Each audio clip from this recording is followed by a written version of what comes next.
3 എന്ന് വെച്ചാൽ ലോക ഭിന്നശേഷി ദിനമാണ്.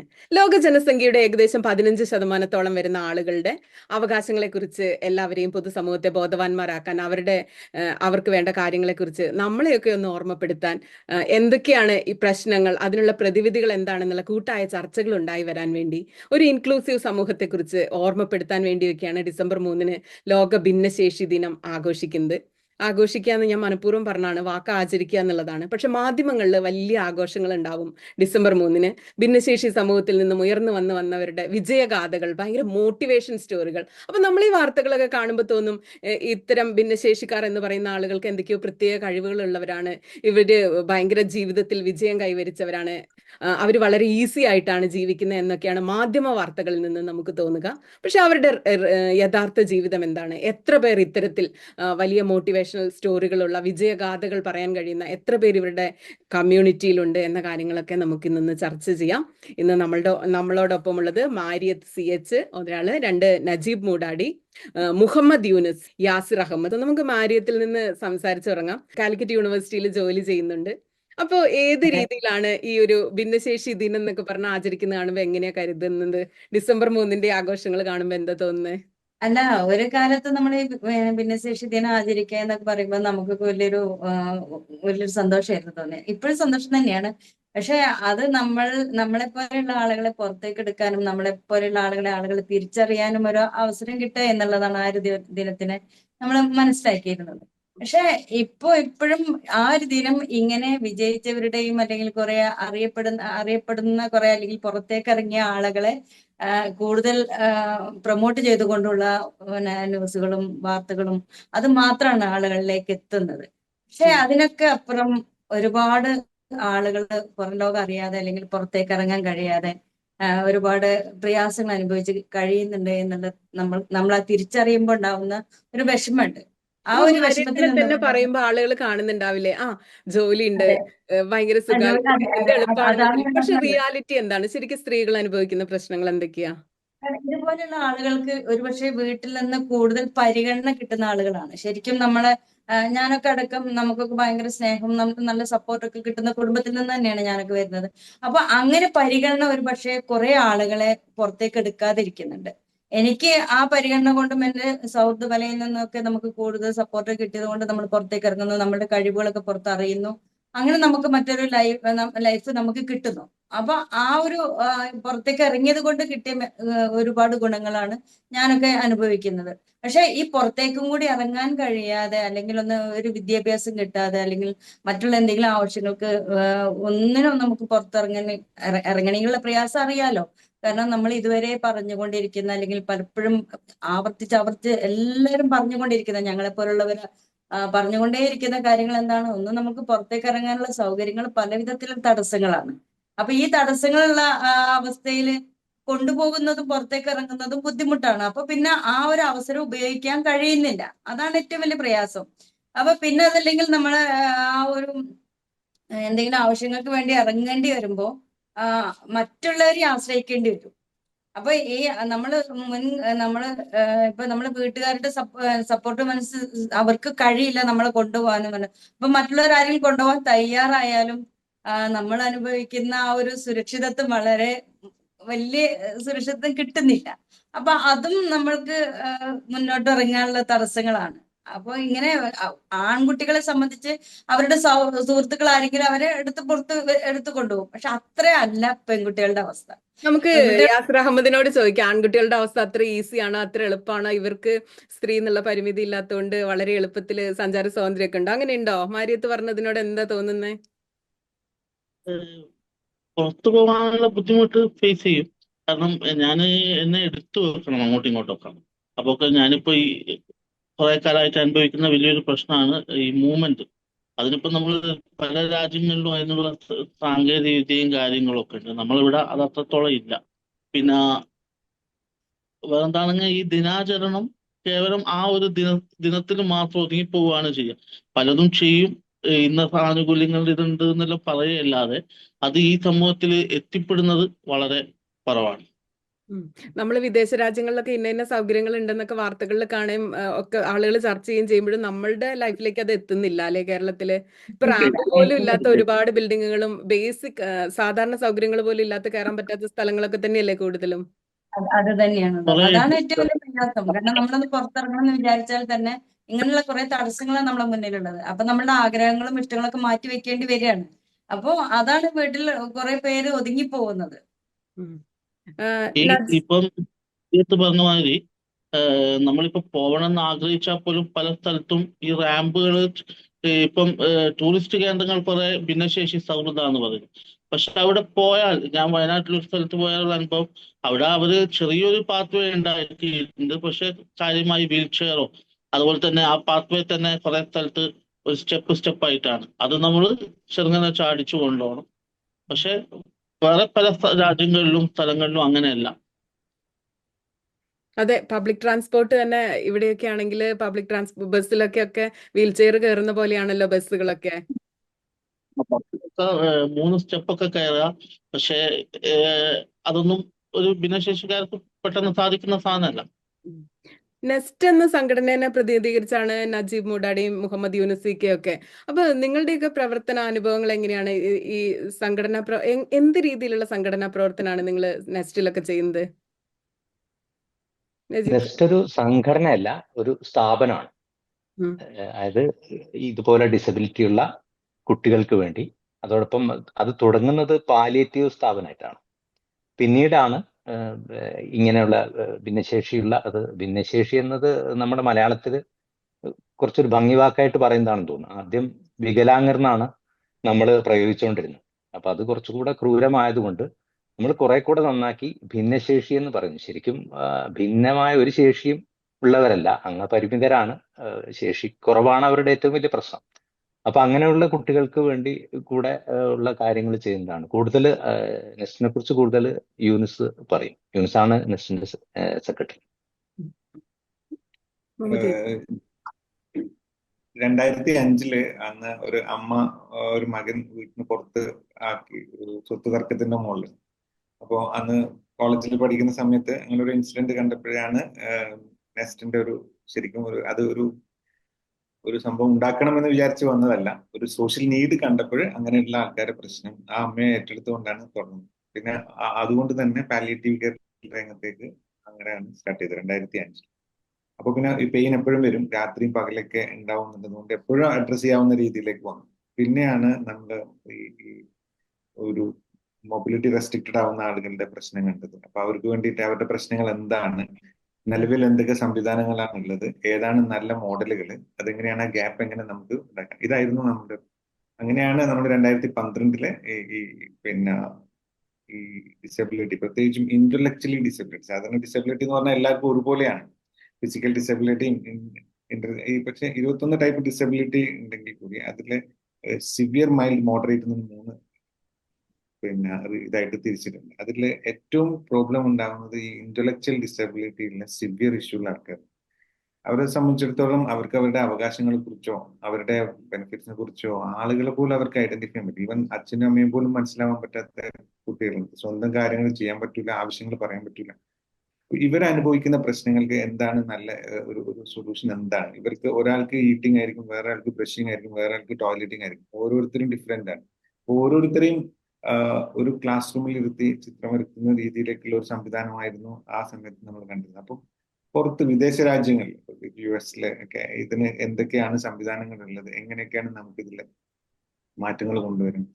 അപ്പൊ ശരിക്കും ഓരോ കുട്ടിയും ഡിഫറെന്റ് ആണെന്നുള്ളതും ഓരോ കുട്ടീനെയും കൃത്യമായി അസസ് ചെയ്യണം എന്നുള്ളതും ആ അസസ്മെന്റ് അനുസരിച്ചിട്ട് അവരുടെ എങ്ങനെയാണ് അവരെ കെയർ ചെയ്യേണ്ടത്, എങ്ങനെയാണ് ട്രെയിൻ ചെയ്യേണ്ടത്, അങ്ങനെ ഓൾട്ടർനേറ്റീവ് കമ്മ്യൂണിക്കേഷൻ, അത് സംസാരിക്കാൻ പോലും പറ്റാത്ത ആൾക്കാർ അവരുടെ ആവശ്യങ്ങൾ പറയാൻ പറ്റുന്ന രീതിയിൽ ചെയ്യാൻ പറ്റുന്നുണ്ട്. അപ്പം അതുപോലെ ഒരു സംവിധാനം നമ്മളെ നാട്ടില് എസ്റ്റാബ്ലിഷ് ചെയ്യാന്നുള്ളത്. അപ്പൊ അങ്ങനെയാണ് ഇപ്പൊ 4 ഏക്കർ സ്ഥലത്ത് nest international academic research centre എന്ന് പറഞ്ഞിട്ട് നമ്മൾ പ്രോജക്ട് സ്റ്റാർട്ട് ചെയ്തു.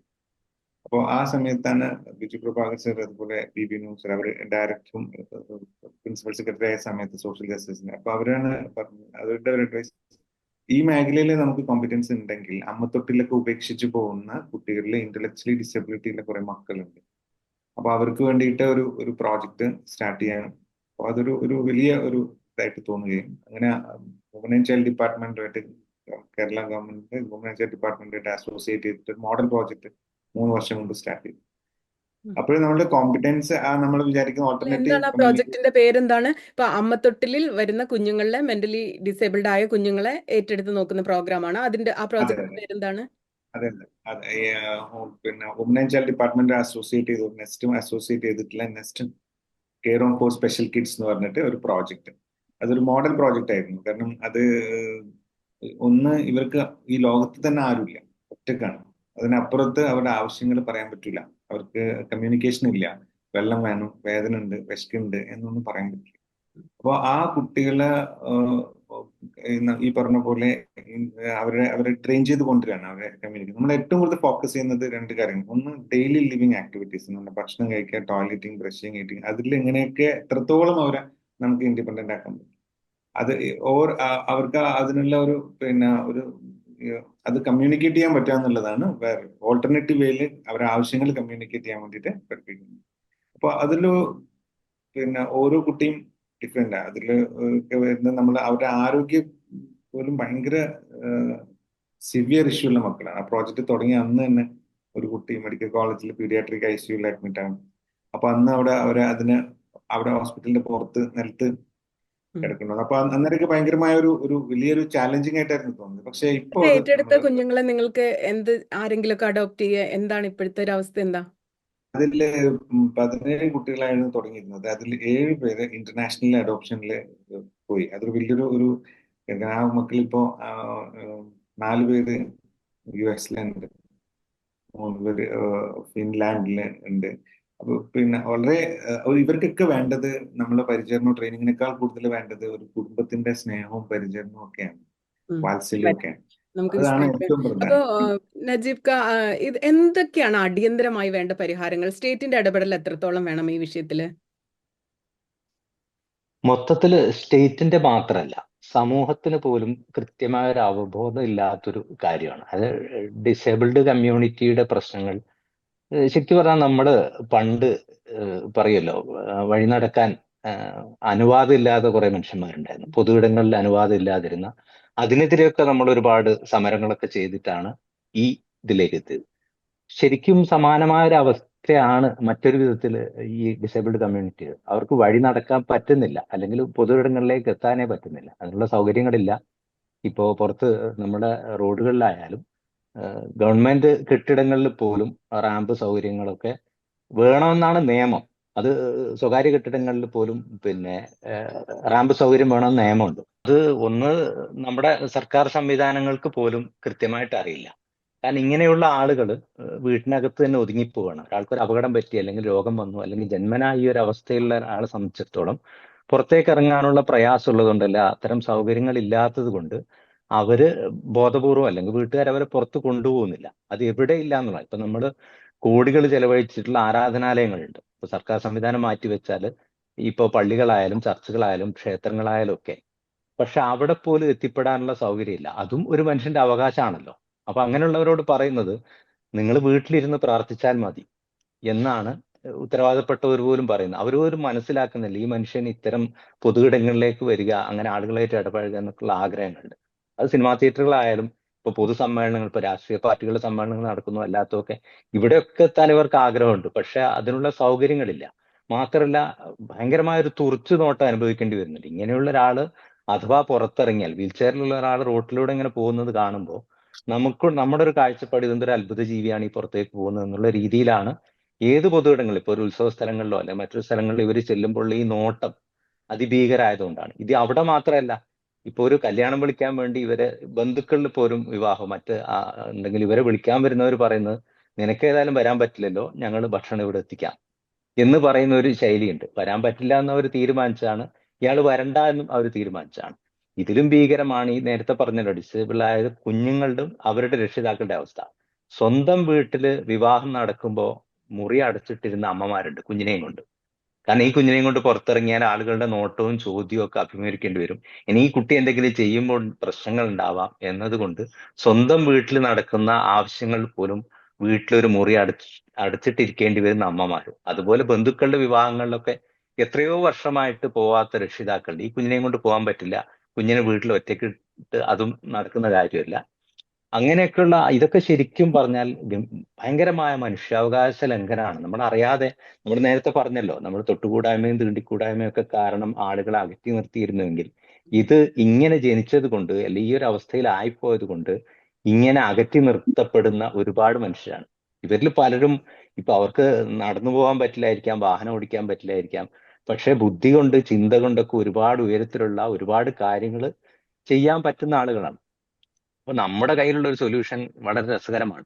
ഇപ്പോഴും നമ്മൾ ചെയ്തുകൊണ്ടിരിക്കുന്നത് കുട നിർമ്മാണം, മറ്റേ പേപ്പർ പേന നിർമ്മാണം, സോപ്പ് പൊടി നിർമ്മാണം, ഇങ്ങനെ എത്രയോ കാലം മുമ്പ് ആളുകൾക്ക് ആവശ്യമുണ്ടായിരുന്ന സംഗതികളാണ് ഇന്നും പഠിപ്പിക്കുന്നത്. ഇപ്പോഴും കുടകളൊന്നും ആളുകൾ ഉപയോഗിക്കുന്നേ ഇല്ല. ഇപ്പൊ നാട്ടില് സുനിതക്ക് അറിയാലോ, കുടകളുടെ ഒരു പരസ്യം പോലും നമ്മുടെ പത്രത്തിലോ എവിടെയും കാണുന്നില്ല. കുടകളുടെ ഉപയോഗം ഇല്ല. ആളുകൾ 100 രൂപക്ക് റെയിൻകോട്ട് വാങ്ങിച്ചിട്ട് പോകുന്ന കാലമാണ്. സ്കൂൾ കുട്ടികളൊക്കെ ആണെങ്കിൽ വീട്ടിന് മുമ്പിൽ വണ്ടി വരുന്നു, സ്കൂളിലേക്ക് കൊണ്ടുപോകുന്നു. അപ്പൊ കുട എന്ന് പറഞ്ഞ സാധനം തന്നെ ആളുകൾ ഉപയോഗിക്കാതായിട്ടും ഇപ്പോഴും നമ്മൾ ചെയ്തുകൊണ്ടിരിക്കുന്നത് കുട നിർമ്മാണം പരിശീലിപ്പിക്കുന്നു. എന്നിട്ട് ഇത് ആളുകൾ വീട്ടിൽ വെച്ചിരിക്കുന്നു. കുറെ കഴിഞ്ഞിട്ട് എവിടെയെങ്കിലുമൊക്കെ ഫേസ്ബുക്ക് പോസ്റ്റ് കാണാം, ഇത്രയും കുടകൾ കെട്ടിക്കിടക്കുന്നു, ആവശ്യക്കാരുണ്ടെങ്കിൽ പറയണം, വളരെ ദയനീയമാണ് അയാളുടെ അവസ്ഥ, അതല്ലെങ്കിൽ പേപ്പർ പേനകൾ ഇങ്ങനെയുണ്ട്.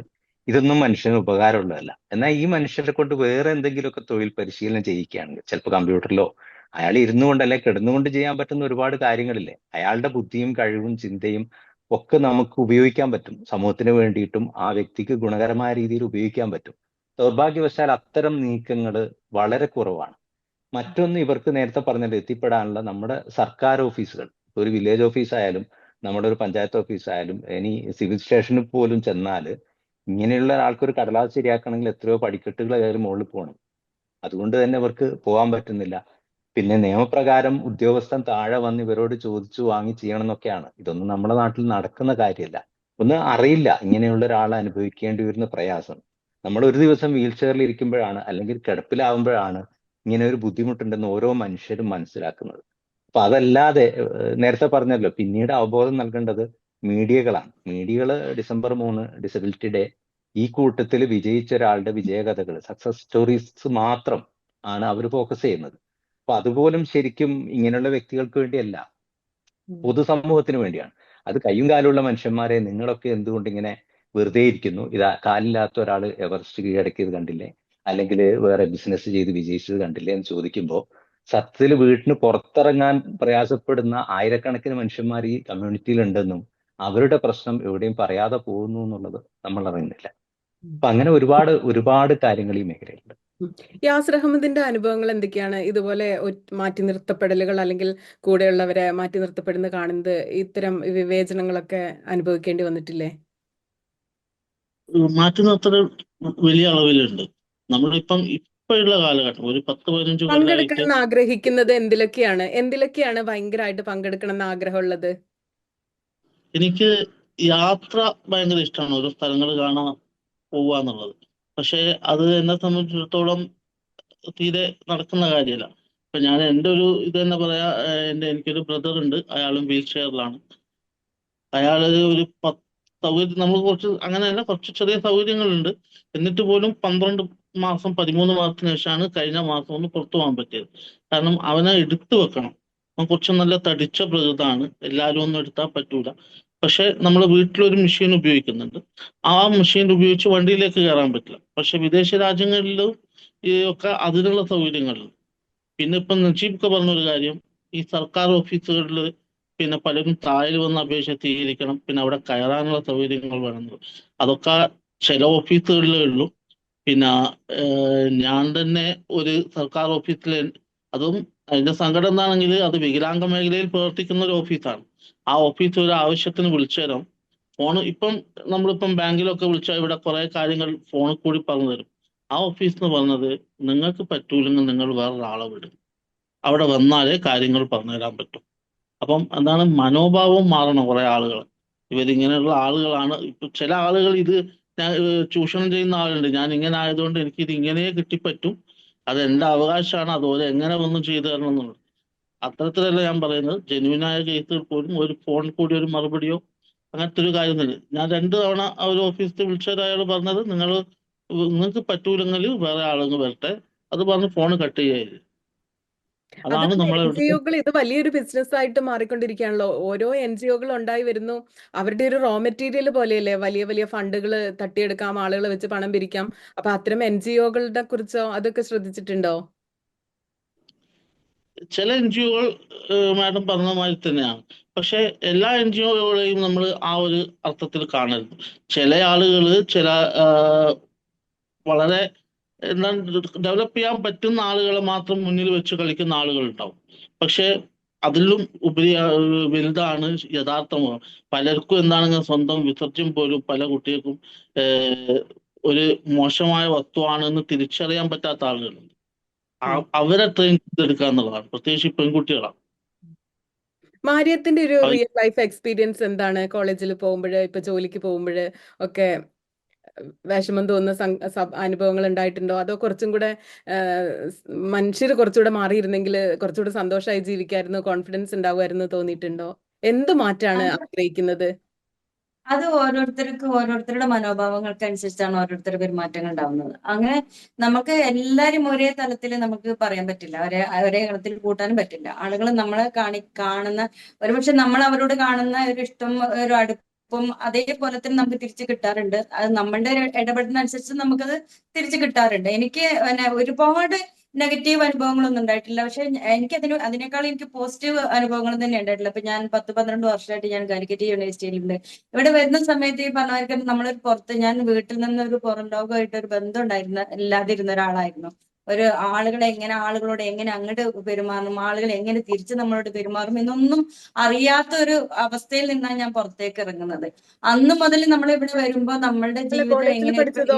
കോളേജിൽ പഠിച്ചത്? ഞാൻ പഠിച്ചിട്ടില്ല. ഞാൻ പഠിച്ചത് മീൻസ് ഞാൻ വീട്ടിലിരുന്ന് പഠിച്ച ആളാണ്. പിന്നെ കോളേജിൽ 2 വർഷമേ പോയിട്ടുള്ളൂ. പിന്നെ ഞാൻ ഡിസ്റ്റൻസ് ആയിട്ട് പഠിച്ചിട്ടാണ് ഡിഗ്രി PG ഒക്കെ ചെയ്തിട്ടുള്ളത്. അപ്പോ ആ ഒരു അതൊക്കെ പിന്നെ പിന്നെ ഇവിടെ യൂണിവേഴ്സിറ്റിയിൽ വന്നതിന് ശേഷമാണ് ഡിഗ്രി PG ഒക്കെ ചെയ്തിട്ടുള്ളത്. അപ്പോ അതിനു മുന്നേ അപ്പോഴും കോളേജിൽ നിന്നാണെങ്കിൽ കോളേജിൽ ഞാൻ 2 വർഷം പഠിച്ചു. പക്ഷെ കുട്ടികൾക്ക് അന്ന് പഠിക്കുന്ന സമയത്തും ആളുകൾക്ക് ഈ പറഞ്ഞ പോലെ അറിയില്ല കുട്ടികൾക്ക് അല്ലെങ്കിൽ എങ്ങനെയുള്ള ആളുകളോട് പെരുമാറണം, എങ്ങനെ സമീപിക്കണം എന്ന് അറിയാത്തൊരു വലിയൊരു അവസ്ഥ ഉണ്ട്. പക്ഷെ അടുത്തറിയുമ്പോഴാണ് അവർക്ക് നമ്മൾ ഇത്രയേ ഉള്ളൂ, നമ്മളും അവരെ കൂട്ടത്തിൽ കൂട്ടാൻ പറ്റിയതാണ്, നമ്മൾ അവരെ കൂട്ടത്തിൽ ചേർക്കാൻ പറ്റിയതാണ് എന്നുള്ളത് തിരിച്ചറിയുന്നതും ആ സ്നേഹവും സപ്പോർട്ടും കിട്ടുന്നത് നമ്മൾ തിരിച്ചറിഞ്ഞതിന് ശേഷമാണ്. പക്ഷെ തിരിച്ചറിയുന്നതിന് മുമ്പുള്ള അനുഭവങ്ങളാണ് നമ്മളെ ഏറെ വേദനിപ്പിക്കുന്നത്. അതിപ്പോ ഇവിടെ ഞാൻ യൂണിവേഴ്സിറ്റിയിൽ വരുമ്പോഴും അതുപോലെ തന്നെയാണ്. കാരണം എനിക്കും അറിയില്ല ഇങ്ങനെ ഒരു ഓഫീസിൽ എങ്ങനെ അല്ലെങ്കിൽ ഒരു സ്ഥാപനത്തിൽ എങ്ങനെ പെരുമാറണം, എങ്ങനെ വർക്ക് ചെയ്യണം ഒന്നും അറിയാതെയാണ് ഞാൻ ഇവിടെ വരുന്നത്. പക്ഷെ ഇവിടെ വന്ന് നമ്മൾ ആദ്യമൊക്കെ നമുക്ക് ഉണ്ടായിരുന്ന ആ ഒരു അപരിചിതത്വം നമ്മളുടെ ഇടപെടൽ കൊണ്ടും അവരുടെ തിരിച്ചുള്ള സ്നേഹം കൊണ്ടും എനിക്ക് നല്ല സപ്പോർട്ടാണ് എനിക്ക് കിട്ടിയിട്ടുള്ളത്. എവിടെ ഇപ്പൊ എന്ത് കാര്യം ഇവിടെ വരുമ്പോൾ നമ്മൾ ഈ പറഞ്ഞ നമ്മൾ അനുഭവിക്കുന്ന ഒരു പരിമിതിയുള്ള ഒരാൾ അനുഭവിക്കുന്ന എല്ലാ പ്രയാസങ്ങളും എനിക്കുണ്ടായിരുന്നു. ഞാൻ വർക്ക് ചെയ്യുന്നിടത്ത് റാമ്പ് ഉണ്ടായിരുന്നില്ല, ബാത്റൂം സൗകര്യം ഉണ്ടായിരുന്നില്ല, അതൊക്കെ എനിക്ക് സൗകര്യപ്പെടുത്തി തന്നു. അപ്പൊ പിന്നെ പിന്നെ അങ്ങനെ ഒക്കെ ഘട്ടം ഘട്ടമായിട്ട് മാറിക്കൊണ്ടിരിക്കുന്നുണ്ട്. അപ്പൊ പിന്നെ ആളുകളായാലും ഇപ്പൊ ഞാൻ പോയിക്കൊള്ളുവാൻ ഞാൻ ഒരു ഓഫീസിൽ പോകുന്നത് ഞാൻ സ്ഥിരമായിട്ട് ഏൽപ്പിച്ച ഒരു ഓട്ടോക്കാരനാണ്. ആ ഓട്ടോക്കാരൻ പറയുന്നത് നിങ്ങളെ കാണുന്നതിന് മുമ്പ് ഞാൻ ഇങ്ങനെ ഒരാളെ കണ്ടിട്ടില്ല, പരിചയപ്പെട്ടില്ല, അറിഞ്ഞിട്ടില്ല എന്ന്. അപ്പൊ അറിഞ്ഞതിന് ശേഷമാണ് എന്നെ അറിയുമ്പോഴാണ് എന്നെ പോലെയുള്ള ആളുകളെ അവർ തിരിച്ചറിയുന്നത്. അപ്പൊ അവരുടെ മനോഭാവത്തിൽ മാറ്റം വരുന്നുണ്ട്. അപ്പൊ ഈ അറിയുന്നത് വരെയാണ് ഇവരുടെയൊക്കെ പ്രശ്നങ്ങൾ. മുഹമ്മദ് പലർക്കും നമ്മളെ അറിയാത്തത്. മാരിയത്ത് പറഞ്ഞതിൽ വലിയൊരു കാര്യമുണ്ട്. ഇപ്പൊ മാരിയത്തിന് വിസിബിലിറ്റി കിട്ടി, പൊതുസമൂഹത്തിന്റെ ഭാഗമായി നിറഞ്ഞു നിൽക്കുമ്പോൾ അതിലൂടെ വലിയ ചേഞ്ച് ആണ് സമൂഹത്തിന് വരുന്നത്, കാണുന്ന ആളുകൾക്കും വരുന്നത്. അപ്പോ മുഹമ്മദ് ഇപ്പൊ കുറെ ദീർഘകാലമായിട്ട് അങ്ങ് ഈ ഒരു മേഖലയിൽ പ്രവർത്തിക്കുകയാണ്. അപ്പൊ എന്തൊക്കെ മാറ്റങ്ങളാണ് ശരിക്കും അടിയന്തരമായി വേണേ? എങ്ങനെയാണ് ഇവർക്ക് എല്ലാവർക്കും വിസിബിലിറ്റി കിട്ടുക, ഒരു ഇൻക്ലൂസീവ് സൊസൈറ്റി ഉണ്ടാവുക? വളരെ പ്രധാനപ്പെട്ട ഒരു ചോദ്യമാണ്. അതാണ് വേണ്ടത്. നമ്മുടെ പ്രശ്നങ്ങൾ പറയുന്നതിന്റെ കൂടെ എങ്ങനെയൊക്കെയാണ് നമുക്ക് ഇതിൽ മാറ്റം കൊണ്ടുവരാൻ പറ്റുക എന്നുള്ളത് വളരെ ഇമ്പോർട്ടന്റ് ആണ്. ഈ പിന്നെ പ്രാഞ്ചേട്ട് എന്ന് പറഞ്ഞ സിനിമയിലെ ഒരു ഇതുണ്ടല്ലോ, തോറ്റോന്റെ വേദന തോറ്റോനല്ല അറിവ് പുണ്യാള എന്ന് പറയുന്ന പോലെ ഈ ഈ ഈ തോറ്റുപോയ കുറെ ജീവിതങ്ങളുണ്ട് എന്നുള്ളത് സമൂഹം മനസ്സിലാക്കേണ്ടതുണ്ട്. അതായത് നേരത്തെ പറഞ്ഞ വിജയകഥകൾ കേൾക്കുമ്പോൾ അത് വായിക്കുമ്പോൾ തൊട്ടടുത്തുള്ള ഇങ്ങനെയുള്ള ഒരാളോട് നിങ്ങൾ തോറ്റുപോയല്ലോ, നിങ്ങളുടെ കുട്ടി എന്താണ് ഇങ്ങനെ ആവാത്തത്. സത്യത്തില് നമുക്ക് ഈ ഡിസബിലിറ്റി, പ്രത്യേകിച്ച് ഇന്റലക്ച്വൽ ഡിസബിലിറ്റി എന്താണ് എന്ന് കൃത്യമായി നമുക്ക് അറിഞ്ഞുകൂടാ. അത് സമൂഹത്തിന് അറിഞ്ഞാൽ മാത്രം ഒരു മാറ്റം വരും. എങ്ങനെ മാറ്റം കൊണ്ടുവരാൻ പറ്റും? നമ്മുടെ കരിക്കുലങ്ങളിൽ അത് കൊണ്ടുവരണം, സ്കൂൾ സിലബസുകളിൽ അത് കൊണ്ടുവരണം. നമ്മൾ BEd കരിക്കുലത്തിൽ അത് കൊണ്ടുവരണം. ഈ ടീച്ചേഴ്സിനെ ട്രെയിൻ ചെയ്യുന്ന സംവിധാനത്തിൽ വളരെ കൃത്യമായിട്ട് അതിനെക്കുറിച്ച് കൃത്യമായി പറയണം. എങ്കിൽ മാത്രമാണ് ഇപ്പൊ നമ്മൾ ഇപ്പൊ ഇൻക്ലൂസീവ് എന്തെങ്കിലും ഉണ്ടോ? ഇപ്പോഴത്തെ സിലബസിൽ എന്തെങ്കിലും ഉണ്ടോ? ഇപ്പൊ നമ്മൾ ഈ നിരന്തര ലൈംഗിക വിദ്യാഭ്യാസം വേണമെന്നൊക്കെ എപ്പോഴും പറയാറുണ്ട്. അതുപോലെ ഇപ്പൊ ഈ ഭിന്നശേഷി ഇതുമായി ബന്ധപ്പെട്ട് എന്തെങ്കിലും ഉണ്ടോ? BEdലോ സ്കൂൾ കരിക്കുലത്തിലോ ഉണ്ടോ? വളരെ കുറഞ്ഞ ഒരു മെൻഷനിങ് മാത്രമേ ഉള്ളൂ. ഞാൻ അതിനൊരു ഉദാഹരണം പറയാം. ഇപ്പം ഈ പിന്നെ റാബിസ്, പേപ്പട്ടി, മറ്റേ പേവിഷബാധയിൽ 36% ഇതിന്റെ ഈ വിഷബാധ ഉണ്ടാവുന്ന ഒരു രാജ്യം ഇന്ത്യയാണ്. ഇന്ത്യയിലാണ് 36%ഓളം അത് വരുന്നത്. ആഫ്രിക്കൻ ഏഷ്യൻ കൺട്രീസിലാണ് ഇത് ഏറ്റവും കൂടുതലായിട്ട് ഉണ്ടാകുന്നത്. 90%ഓളം വരുന്നത്. അതിൽ തന്നെ 60% 15 വയസ്സിന് താഴെയുള്ള കുട്ടികളെയാണ് ഇത് ബാധിക്കുന്നത്. ഡൊമസ്റ്റിക്. നമ്മുടെ കരിക്കുലത്തിൽ എവിടെയെങ്കിലും ഇതിനെക്കുറിച്ച് വാക്സിനേഷനെ കുറിച്ച് പറയുന്ന ഒരു സ്ഥലത്ത് മാത്രമാണ് ഇതിനെക്കുറിച്ച് പറയുന്നത്. ഇത് അധികവും വരുന്നത് കുട്ടികളിലേക്ക് ഇത് പകരുന്നത് ഡൊമസ്റ്റിക് ആനിമൽസ് എന്നൊക്കെയാണ്.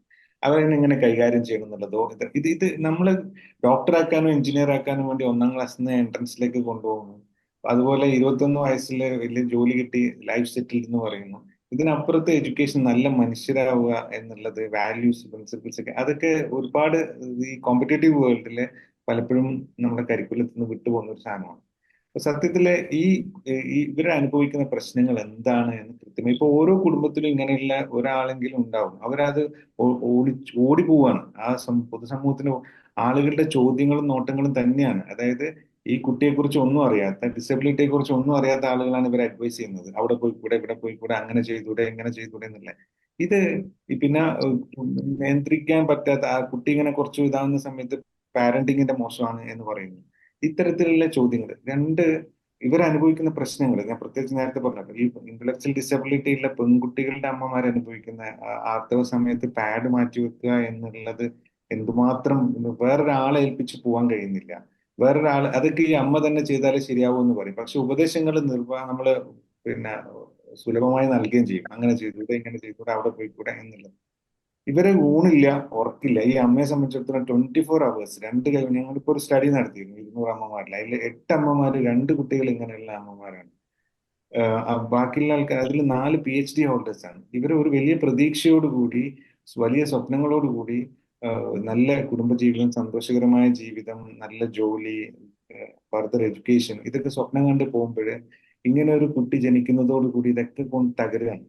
ആ തകരുന്നതില് ആ അമ്മ, പ്രത്യേകിച്ച് ആ കുട്ടീനെ സംബന്ധിച്ചിടത്തോളം ആ കുട്ടീന്റെ ഒരു കാര്യങ്ങളും അറിയില്ല.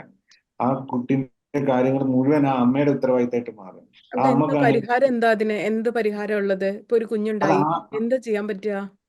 അല്ല, ആളുകളുടെ ചോദ്യങ്ങളാണ് അവര് ആദ്യം തന്നെ ആ കുട്ടീന്റെ പ്രശ്നങ്ങളെക്കാൾ കൂടുതൽ ആ കുട്ടീനെ വേറെ ആരുമില്ല, അമ്മ തന്നെയാണ് നോക്കുക. പക്ഷെ അല്ല, ആ പ്രൈമറി കെയർ ഗിവർ ആയിട്ട് ഈ അമ്മ മാത്രം മാറുക എന്ന് പറയുന്നത് വലിയൊരു പ്രശ്നം തന്നെയാണല്ലോ. അപ്പൊ എന്താ പരിഹാരം? എന്താ പരിഹാരം എന്ന് പറയുന്നത് ഇവർ അനുഭവിക്കുന്ന പ്രശ്നങ്ങൾ എന്തൊക്കെയാണ് എന്ന് കൃത്യമായി മനസ്സിലാക്കിയിട്ട് അതിൽ ഇടപെടാൻ പറ്റുന്ന ആളാവുന്നതാണ്. ഒന്ന്, ഇവരെല്ലാവരും ഭയങ്കര സ്ട്രെസ്ഡ് ആണ്. ഡിപ്രഷനിലൂടെയാണ് ഇവർ കടന്നു പോകുന്നത്. ഞാൻ പറഞ്ഞത് ഈ ചോദ്യങ്ങൾ ചോദിക്കുന്നത് എന്താ പറ്റിയത്, എങ്ങനെയുണ്ട്, മാറ്റമുണ്ടോ, ഇത് മാത്രം ഒന്ന് ഒഴിവാക്കിയിട്ട് നമ്മൾ അതിന്റെ കൂടെ നിന്നു കൊടുത്താൽ. ഇപ്പോ ഞാൻ ഈ സൂയിസൈഡ് ചെയ്യാൻ ശ്രമിച്ച 3 അമ്മമാരെ കണ്ടതിൽ ഒരമ്മ പറഞ്ഞത്, ഇപ്പോഴും അന്ന് നീ ശ്രദ്ധിച്ചിരുന്നെങ്കിൽ ഇങ്ങനെ സംഭവിക്കില്ലായിരുന്നു എന്ന് പറയുന്ന മദറിലോ എന്റെ ഒരു അശ്രദ്ധയാണ് ഇങ്ങനെ. ഇത് അവര് തന്നെ ഈ കുഞ്ഞിനെ ഇത്രയും നന്നായി നോക്കുന്ന അമ്മയോട് അവർക്ക് അവർക്കൊരു മടിയില്ല. ഈ ലോകത്ത് ഏറ്റവും കൂടുതൽ ആദരിക്കപ്പെടേണ്ടത് എല്ലാത്തരം ഇതിൽ ആദരിക്കപ്പെടേണ്ട ആൾക്കാർ ഈ അല്ല, അമ്മമാരാണ്. ഞാൻ കാരണം ചോദിക്കട്ടെ, ഇത് സ്റ്റേറ്റ് അവരുടെ റെസ്പോൺസിബിലിറ്റി പിന്നെ നടപ്പാക്കലാകുന്നതിൽ ഫെയിൽ ആവുന്നതെന്നല്ലേ പൊതുസമൂഹത്തിൽ ഇടപെടേണ്ട ആവശ്യം വരുന്നത്? ഇപ്പൊ സ്റ്റേറ്റ് അവരുടെ ഉത്തരവാദിത്തം ഭംഗിയായി നിറവേറ്റുകയും ഈ മനുഷ്യർ സ്റ്റേറ്റിന്റെ ഉത്തരവാദിത്തമായി മാറുകയും ചെയ്യുകയാണെങ്കിൽ പൊതുസമൂഹം മോശമായി പെരുമാറിയാലോ ഇടപെട്ടാലോ അതൊന്നും അവരുടെ ജീവിതത്തെ ബാധിക്കുന്നില്ല. അപ്പോൾ നമ്മൾ എന്തുകൊണ്ടാണ് എന്നിട്ട് മനുഷ്യരെ കുറിച്ച് സംസാരിക്കുന്നത്, സ്റ്റേറ്റിനെ കുറിച്ച് സംസാരിക്കാതെ? തീർച്ചയായിട്ടും അത് പിന്നെ രണ്ടു കൂട്ടരും കൂടെ. കാരണം അതിലേക്ക് ഞാൻ പറഞ്ഞു വരുന്നത്, ശബ്ദമില്ലാത്ത ആൾക്കാരാണ് ഇവർ. ഇവർക്ക് വേണ്ടി ശബ്ദിക്കാൻ അമ്മമാര് മാത്രമേ ഉള്ളൂ, അല്ലെങ്കിൽ ഇവരുടെ ഫാമിലി, ഇവരുടെ പാരന്റ്സ് മാത്രമേ ഉള്ളൂ. അവരെ സംബന്ധിച്ചിടത്തോളം അവർ ഊണും ഉറക്കും, അവരെ ആരോഗ്യം പോലും ഇല്ല. അവരൊന്ന് ഹോസ്പിറ്റലൈസ്ഡ് ആയി കുട്ടികൾ എവിടെ പോകും, എവിടെ ആക്കും? അത് ആര് ഉത്തരവാദിത്തമാണ്? അതിനൊരു സംവിധാനം വേണം. ഞങ്ങൾ നോക്കിയതുപോലെ, ഞങ്ങളുടെ നേരത്തെ പറഞ്ഞ പോലുള്ള പ്രശ്നങ്ങൾ ഒന്ന് ഹോസ്പിറ്റലൈസ്ഡ് ആയ ഈ അമ്മയുടെ ചിന്ത ഈ കുട്ടീന്റെ പ്രശ്നമാണ്. ഇത് ആര് മാറ്റും? പാഡ് മാറ്റി കൊടുക്കുന്ന പ്രശ്നങ്ങൾ, ആര് സംരക്ഷിക്കുന്ന പ്രശ്നം. ആര് ടോയ്ലറ്റ് കൊണ്ടുപോകുന്നുള്ള പ്രശ്നം. ആ അമ്മയുടെ ഏറ്റവും വലിയ ആശങ്ക, അല്ലെങ്കിൽ ആ ഫാമിലിയുടെ ഏറ്റവും, ഇതിനുള്ള സംവിധാനങ്ങൾ നമ്മുടെ നാട്ടില് ഒരു സംവിധാനമായിട്ട് അവിടെ വേണം. കൂടെ ഇതിനു വേണ്ടിയിട്ടുള്ള മിഷനറികൾ എത്രത്തോളം ഉണ്ട് എന്നും അവർ വളരെ കൃത്യമാണ്. അതിൽ ഏറ്റവും സങ്കടകരമായ സാധനം, ഇപ്പോൾ ഈ മേഖലയിൽ ഇന്റലക്ച്വൽ ഡിസബിലിറ്റി അല്ല, ഏത് ഡിസബിലിറ്റി ആണെങ്കിലും അതിനുള്ള ആനുകൂല്യങ്ങളോ കാര്യങ്ങളോ കിട്ടണമെങ്കിൽ ഏറ്റവും ആദ്യം വേണ്ടത് UDID കാർഡാണ്. ഈ UDID കാർഡ് ഇപ്പം എല്ലാത്തിലും നിർബന്ധമാണ്, മാൻഡേറ്ററി ആണ്. അതിനെ അപേക്ഷിച്ചാൽ എപ്പോൾ കിട്ടും, എങ്ങനെ കിട്ടും എന്നുള്ളതിനെ കുറിച്ചിട്ടുള്ള ഒരു ധാരണയില്ല. രണ്ട്, ഇത്രത്തോളം അപേക്ഷ പെൻഡിങ് കിടക്കുന്നുണ്ട്. പിന്നെ കോഴിക്കോട് ജില്ലയിൽ കലക്ടറുടെ നേതൃത്വത്തിൽ കലക്ടർ ഇന്റേൺഷിപ്പ് ടീമിനെ വെച്ചുകൊണ്ട് തന്നെ വലിയൊരു എഫേർട്ട് എടുത്ത് നോക്കി. അപ്പൊ ആ പെൻഡിങ് അപേക്ഷകൾ അതിൽ പഞ്ചായത്തിന്റെ പേരില്ല. അപ്പം പോസ്റ്റ് ഓഫീസ് പിൻകോഡ് നമ്പർ വെച്ചിട്ട് അതിനെ ബൈഫർക്കേറ്റ് ചെയ്തു, ആളുടെ എണ്ണം എടുത്തു. അപ്പോൾ പിന്നെ പെൻഡിങ് അപേക്ഷകൾ DMO ഓഫീസിൽ ഒരു സെർവർ വഴിയാണ് ഇത് കൊടുക്കാൻ പറ്റുക. ഒരു ദിവസം 20 or 25 കാർഡ്, 15,000 മുകളിൽ പുതിയ അപേക്ഷകളുണ്ട്. പഴയ ഡിസബിലിറ്റി കാർഡുള്ള ആൾക്കാർക്ക് UDID കിട്ടാൻ വേണ്ടിയിട്ട് അപേക്ഷിച്ചത് വേറെയുണ്ട്. ഒരു വില്ലേജ് ഓഫീസിൽ ഇൻകം സർട്ടിഫിക്കറ്റ് നമ്മൾ കൊടുത്തു കഴിഞ്ഞാൽ 3 days കൊണ്ട് നമുക്ക് അതിനകത്ത് അതിന്റെ സ്റ്റാറ്റസ് എന്താന്നുള്ള മെസ്സേജ് വരും. ഈ കുട്ടീനെ വെച്ചിട്ട് പോകാൻ പറ്റാത്ത ഒരാള് ഇതിന്റെ പിറകിൽ നടക്കുക എന്നുള്ളത് വലിയ ബുദ്ധിമുട്ടാണ്. ഇതിനേക്കാൾ സങ്കടകരമായ സാധനം, അപേക്ഷ ഓൺലൈനിൽ അക്ഷയ കേന്ദ്രം വഴിയാണ്. ഈ വരുന്ന ആളുകൾ, ഇതാണ് ഞാൻ നേരത്തെ പറഞ്ഞ എഡ്യൂക്കേഷന്റെ ഒരു പ്രശ്നം. ഇവരാരാണ് എന്നും ഇവർ അനുഭവിക്കുന്ന പ്രശ്നം നമുക്കെല്ലാം അറിയാം ഡിസബിലിറ്റിനെ കുറിച്ച്. പക്ഷെ സത്യത്തില് ആ മനോഭാവമാണ് മാറേണ്ടത്. നമുക്ക് അറിഞ്ഞുകൂടാ എന്നുള്ളതാണ്. ഇവരുടെ ജീവിതം എന്താണെന്ന് അറിഞ്ഞുകൂടാ. ആ അമ്മ എങ്ങനെയാണ് വരുന്നത്, ആ കുട്ടിയെ വിട്ടിട്ട് വരുന്നത്, എന്നിട്ട് ഇവര് ആ സീരിയസ്നെസ്സോട് കൂടി അത് കൈകാര്യം ചെയ്തിട്ടില്ല, ഒരു എറർ വന്നു കഴിഞ്ഞാൽ ഈ ഡിസബിലിറ്റി കാർഡ് കൊണ്ട് ഒരു ഉപയോഗമില്ല. ഇത് കറക്റ്റ് ചെയ്യാൻ എവിടെ പോകണം? അതിന് ഒരു 5-8 ഓഫീസിൽ എത്രയോ മാസങ്ങൾ കയറിയാൽ പോലും അവർക്ക് അത് കറക്റ്റ് ചെയ്ത് കിട്ടില്ല. ഈ വ്യവസ്ഥിതിക്കൊക്കെ ഇതിനൊക്കെ അവരുടെ സ്കീം, ഞാൻ ആകെ പറയുന്നത്, ഞാൻ ഇവിടെ റെപ്രസെന്റേറ്റ് ചെയ്യുന്നത് ഞാൻ നമ്മളെ കെയർഹോമിലെ കുട്ടികളെ ഒരു ഇതാന്നുള്ളതാണ്. ഇവർക്ക് അറിഞ്ഞൂടെ ഇവരുടെ റൈറ്റ് എന്താണ്, ഇവർക്ക് അറിഞ്ഞൂടെ ഇവരുടെ ബെനിഫിറ്റ് എന്താണ്. അതുകൊണ്ട് തന്നെ ഇവരുടെ കൈകാര്യം ചെയ്യുന്ന ആളുകൾ കൃത്യമായി 10 മണി മുതൽ 5 മണി വരെ വർക്ക് ചെയ്യുന്ന സംവിധാനത്തില് അത് കൃത്യമായി അത് എത്രത്തോളം എഫിഷ്യന്റ് ആണ്, എത്രത്തോളം എഫക്റ്റീവ് ആണ്, അവർക്കുള്ള സ്കീമുകൾ, അവർക്കുള്ള പിന്നെ എത്ര അപേക്ഷ കിട്ടി, എന്താണ് അതിന്റെ സ്റ്റാറ്റസ് കൃത്യമായി അറിയിച്ചു കൊടുക്കണം. കാരണം ഇവർക്ക് വേണ്ടി ശബ്ദിക്കേണ്ടത് ഈ അമ്മമാരോ അല്ല, സത്യത്തിൽ ഈ സമൂഹമാണ്. നേരത്തെ നജീബ് പറഞ്ഞ പോലെ മീഡിയയാണ്, രാഷ്ട്രീയ പാർട്ടിക്കാരാണ്. അവർ ഈ പ്രശ്നത്തിൽ ഇടപെട്ടേ പറ്റൂ. ഞാനൊരു ചെറിയ ഈ കേരളത്തിൽ ഒരു കാര്യമുണ്ട്, ഞാൻ ഇതിലൊരു ചെറിയ കാര്യം ചോദിക്കട്ടെ. ഇപ്പൊ ഈ അമ്മമാർക്ക് പ്രൈമറി കെയർ ഗിവർ, അമ്മയോ അച്ഛനോ ആരോ ആവട്ടെ, അവർക്കൊന്ന് പുറത്തു പോകണമെങ്കിൽ ഈ കുഞ്ഞുങ്ങളെ ആക്കാൻ പറ്റിയ എന്തെങ്കിലും ഡേ കെയർ സെന്റർ ഇപ്പൊ നിലവിൽ കേരളത്തിൽ ഉണ്ടോ? ഇല്ലേ? ഉണ്ടോ? ഇല്ല. ഗവൺമെന്റ് അതിനെ കുറിച്ച് ആലോചിക്കുന്നു. അത് ഏതെങ്കിലും ഒരു സ്ഥലത്ത് നേരത്തെ പറഞ്ഞ പോലെ NGO എന്ന് പറയുന്ന ഒരു സാധനത്തിന്റെ ക്വാളിറ്റി പെർസ്പെക്റ്റീവിൽ പോകുന്നില്ല. ഞാനൊരു NGOയുടെ റെപ്രസെന്റ് ഈ വിഷയങ്ങൾ ഇങ്ങനെ സംസാരിക്കുകയും കുറെ സെന്റിമെന്റ്സ് പറയുകയും അത് കൃത്യമായി അതിനൊക്കെ ഈ മേഖലയിൽ പ്രവർത്തിക്കുന്ന NGOസിനെ ഒരു റേറ്റിംഗ് സ്കെയിലിൽ കൊണ്ടുവരണം. എന്തുമാത്രം ഫെസിലിറ്റീസ് അവർ പ്രൊവൈഡ് ചെയ്യുന്നുണ്ട്, എന്താണ് ഇവർ ചെയ്യുന്നത് എന്നുള്ളത്.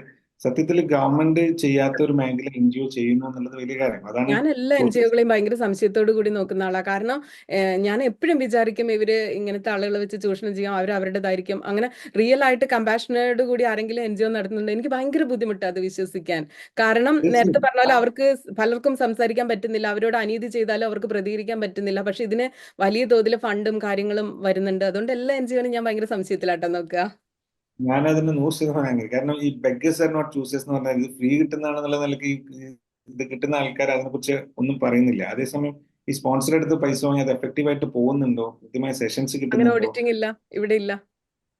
അത് മോണിറ്റർ ചെയ്യാനുള്ള സംവിധാനം വേണം. വളരെ കൃത്യമായിട്ട് ഗവൺമെന്റ് അണ്ടറിൽ ഈ കുട്ടികൾക്ക് വേണ്ടി ഒരു രൂപ ചെലവാകുന്നതിന്റെ എന്തുമാത്രം എഫക്റ്റീവ് ആയിട്ട്, എന്തുമാത്രം എഫിഷ്യന്റ് ആയിട്ട് സിസ്റ്റം വർക്ക് ചെയ്യുന്നുണ്ട്, അവർക്ക് ഗുണം ഉണ്ടാവുന്നുണ്ട് എന്നുള്ളത് മോണിറ്റർ ചെയ്യപ്പെടണം. അത് ഗവൺമെന്റ് ലെവലിലും മോണിറ്റർ ചെയ്യപ്പെടണം. ഗവൺമെന്റ് ഏജൻസികൾ ഉണ്ടല്ലോ ഇതിനു വേണ്ടിയിട്ടുള്ളത്, അവരെന്ത് പണിയെടുക്കുന്നു, എന്ത് സ്കീമുണ്ട്, എത്ര ആൾക്കാർക്ക് കിട്ടി, എത്ര ആളെ പെൻഡിങ് ഉണ്ട്, എത്ര അപേക്ഷ റിജക്ട് ചെയ്തു, ഇതിന്റെ പ്രോസസ്സ് എന്താണ്, ഇത് ഇവർക്ക് അറിയാൻ പറ്റുന്നില്ലെങ്കിൽ പിന്നെ എന്താണ് നമ്മൾ പറയുന്നത്? നമ്മൾ ഈ പറയുന്ന ഇവരെയും കൂടെ ഈ ഭക്ഷണവും വസ്ത്രവും മരുന്നും കൊടുത്ത് ഇരുത്തേണ്ട ആൾക്കാരല്ല. ഞാൻ ഒരു അമ്മയുടെ കഥ പറയാം. ഒരു അമ്മ ഈ 14 വയസ്സിലൊരു മകനെ നിരന്തരം പരിപാലിച്ച് ഇരിക്കുന്നവർക്ക് അസുഖം വന്നു, ബാക്ക് പെയിൻ വന്നു, ഹോസ്പിറ്റലിൽ മേജർ സർജറി പറഞ്ഞു. മേജർ സർജറിക്ക് പോകുമ്പം ഡോക്ടർ പറഞ്ഞു ഒരു പക്ഷേ ഒരു ഭാഗം തളർന്നു പോവാം. അപ്പൊ ആ തളർന്നു അവർ പോകുമ്പോൾ അവരെ തിരിച്ചു വന്നാൽ വീട്ടിൽ കിടക്കേണ്ട ബെഡിന്റെ സൈഡിൽ അവരൊരു ബ്ലേഡ് കണക്ക് വെച്ചിട്ടാണ് പോയത്. ലേഡി പറഞ്ഞത് അവർക്ക് എനിക്ക് തോന്നുന്നു 35 വയസ്സേ ഉള്ളൂ. അവർ പറഞ്ഞത് അഥവാ തളർന്നു പോവാണെങ്കിൽ ഞാൻ എൻ്റെ വെയിൻ കട്ട് ചെയ്യാൻ വേണ്ടിയിട്ട് വെക്കുകയാണ്. ഇത് അത് കട്ട് ചെയ്യാൻ വെച്ചിരിക്കുന്നത് നമ്മളുടെ മനോഭാവത്തിന്, നമുക്ക് ഇതിനെക്കുറിച്ച് അറിയാമെന്നുള്ള ഒരു മനോഭാവത്തിനാണ്.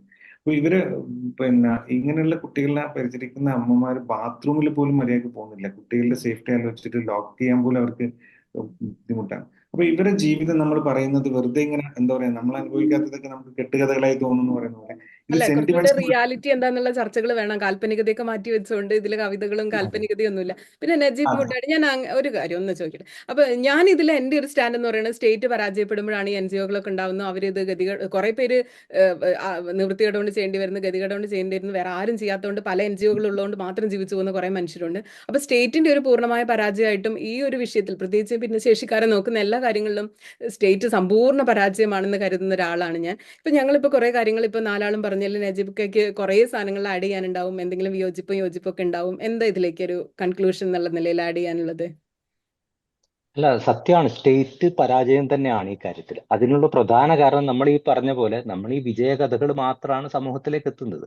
ഞാനൊരു ഉദാഹരണം പറയട്ടെ. 2016 ഞങ്ങളൊരു വീൽ ചെയർ ഫ്രണ്ട്ലി റാലി നടത്തിയിരുന്നു മലപ്പുറത്ത്. ഞങ്ങളൊരു ഗ്രീൻ പാലിറ്റീവ് എന്ന ഇങ്ങനെയുള്ളൊരു കൂട്ടായ്മ, ഞാനും റയീസ് ഹിദായൊക്കെ ഉണ്ടായിരുന്ന ആ സമയത്ത് ഈ റാലിയുടെ വിവരം പറയാൻ വേണ്ടി മലപ്പുറം കലക്ടറേറ്റിൽ, അവിടെയാണ് ഞങ്ങൾ സമാപനം ഉദ്ദേശിച്ചത്. അങ്ങനെ കലക്ടറെ കാണാൻ വേണ്ടി ചെന്നപ്പോഴാണ് കലക്ടറേറ്റിൽ റാമ്പ് ഇല്ല എന്നുള്ള സത്യം കലക്ടർ സാർ പോലും അറിയുന്നത്. ഇതാണ് നമ്മുടെ ഒരു അവസ്ഥ. കാരണം അന്വേഷിക്കുന്നില്ല, അറിയുന്നില്ല. കാരണം അതിന്റെ ആവശ്യകതയെക്കുറിച്ച് ഇപ്പൊ നമ്മുടെ എത്രയോ വലിയ ഹോസ്പിറ്റലുകളിൽ ചെന്ന് നോക്കൂ, വീൽ ചെയർ ഫ്രണ്ട്ലി ടോയ്ലറ്റുകളില്ല. റാമ്പ് ഉണ്ടാവാം, ടോയ്ലറ്റ് ഇല്ല. ഇതൊക്കെ മനുഷ്യന് അത്യാവശ്യമുള്ളതാണ് എന്ന് തിരിച്ചറിയാതെ പോകുമ്പോൾ, സർക്കാരിന് മാത്രമല്ല സ്റ്റേറ്റിന് മാത്രം നമ്മൾ വഴി പറഞ്ഞിട്ട് കാര്യമില്ല. സ്റ്റേറ്റ് എന്ന് പറഞ്ഞാൽ നമ്മളും കൂടെ ആണല്ലോ, അല്ലെ? നമ്മളിൽ നിന്ന് പോയ ആളുകളാണ് ഇത് ചെയ്യേണ്ടത്. അപ്പോൾ സമൂഹത്തിന്റെ ഒരു ധാരണ ഇവരൊരു പ്രത്യേക ഭിന്നശേഷി എന്ന് പറഞ്ഞാൽ എന്തൊക്കെയോ കൂടുതൽ കഴിവുള്ള ആളുകളാണെന്നൊരു ധാരണ ഒരു ഭാഗത്ത്. പിന്നെ ഇവരുടെ ശബ്ദം എവിടെയും പുറത്തേക്ക് വരുന്നില്ല. ഇനി ഉണ്ടെങ്കിൽ തന്നെ ഇപ്പൊ ഒരുപാട് വാട്സപ്പ് കൂട്ടായ്മകൾ, ഫേസ്ബുക്ക് കൂട്ടായ്മകളൊക്കെ ഇതേപോലെ ഡിസബിലിറ്റി ഉള്ള ആളുകളുടെ കൂട്ടത്തിലുണ്ട്. പക്ഷെ അത് അവരിൽ മാത്രം ഒതുങ്ങിപ്പോകുന്നതാണ്. അവരുടെ പരാതികളും സങ്കടങ്ങളും അവിടെ അതൊന്നും എനിക്ക് ഒതുങ്ങിപ്പോകുന്നു. തോന്നുന്നു പൊതുസമൂഹം ഇതൊന്നും അവരുടെ ഒരു വിഷയമായിട്ട് കേൾക്കാൻ പോലും തയ്യാറല്ല. ലിസൺ ചെയ്യുന്നതിൽ ഇല്ല. ഇതൊക്കെ ഒന്ന് പാർശ്വവൽക്കരിക്കപ്പെട്ട ഒരു ശബ്ദമായിട്ട് അവിടെ ഇവിടേക്ക് നിൽക്കുക. ഇത് നമ്മളെ ബാധിക്കുന്ന വിഷയമല്ല, നമ്മളൊന്നും ഇതില് അതെ, പിന്നെ കക്ഷികളല്ല എന്നുള്ള രീതിയിലാണ് നമ്മൾ നമ്മൾ കടന്നു കാണുന്നത്. പോകുന്നവരെ അല്ല, നമ്മൾ നമ്മളിതിൽ കടന്നു പാർട്ടല്ല പോകുന്നവരെ എന്നുള്ള രീതിയിൽ നമ്മുടേതല്ല. ഭയങ്കര നമ്മളുടെ വിഷയമല്ല, അതുകൊണ്ട് ഞാനിപ്പോ ഇത് കേട്ടില്ലെങ്കിലും കുഴപ്പമില്ല, എനിക്ക് പിന്നെ യെസ്, നാളെ ആരാ മുഖ്യമന്ത്രി ആവുന്നൊക്കെ അല്ലെങ്കിൽ വേറെ അത്രേ കാര്യങ്ങളിലേക്കാണ് ഉള്ളൂ. ശ്രദ്ധ. അതെ, അതെ. അതിപ്പം ഞങ്ങൾ തന്നെ ഈ ഒരു കുറച്ച് ദിവസമായിട്ട് പല മീഡിയകളെയും പല സെലിബ്രിറ്റികളെയും ഒക്കെ ബന്ധപ്പെട്ടു. നിങ്ങൾ ഇതൊന്ന് സമൂഹത്തോട് ഉറക്കെ പറയും. അപ്പോഴാണ് പലരും മനസ്സിലാക്കുന്ന പോലും ഇങ്ങനെ ഒരു സംഗതി ഇങ്ങനെയൊക്കെ ഉണ്ടോ, ഉണ്ടോന്ന് അങ്ങനെ ഒരു ചോദിക്കും അല്ലേ? പ്രയാസങ്ങളുണ്ടോ. അതെ, അതെ, വളരെ അതിശയത്തോടെ അങ്ങനെ ഉണ്ടോ എന്ന് ചോദിക്കുന്നത് ഇത്രയും വർഷമായിട്ട് അവർക്ക് അത് അറിയില്ല എന്നതുകൊണ്ടാണല്ലോ. അതാരെയും കുറ്റപ്പെടുത്തിയിട്ട് കാര്യമില്ല, അത് എത്തുന്നില്ല. അല്ലെങ്കിൽ നേരത്തെ പറഞ്ഞ പോലെ നമ്മുടെ പാഠപുസ്തകങ്ങളിലോ ഒന്നും ഈ കാര്യങ്ങൾ പറയുന്നില്ല, അല്ലെങ്കിൽ മറ്റൊരിടത്ത് വെച്ച് അറിയാൻ പറ്റുന്നില്ല. ഇങ്ങനെയുള്ള ആളുകൾ സമൂഹത്തിന് പുറത്തേക്ക് ഇറങ്ങുന്നില്ല. വീൽ ചെയറിലുള്ള എത്ര സ്ത്രീകൾ നിങ്ങൾക്ക് കേരളത്തിലെ റോഡുകളിലൂടെ വീൽ ചെയറിലുള്ള പുരുഷന്മാരുണ്ടാവാം, അതും മിക്കപ്പോഴും ഗതികെട്ട മനുഷ്യന്മാരാണ്. കുറച്ചൊക്കെ സൗകര്യമുള്ള ആളുകൾ കാറിലോ മറ്റോ പോവുകയോ കൊണ്ടുപോവുകയോ ചെയ്യുമ്പോൾ ഒരു ഗതിയില്ലാത്ത പണ്ടത്തെ ആ ഒരു സൈക്കിൾ ഉണ്ടല്ലോ, കൈകൊണ്ട് തിരിച്ചു പോകുന്ന, അങ്ങനെയുള്ളവരെ നമ്മൾ പെടുത്തുന്ന കാറ്റഗറി ഏതാണ്?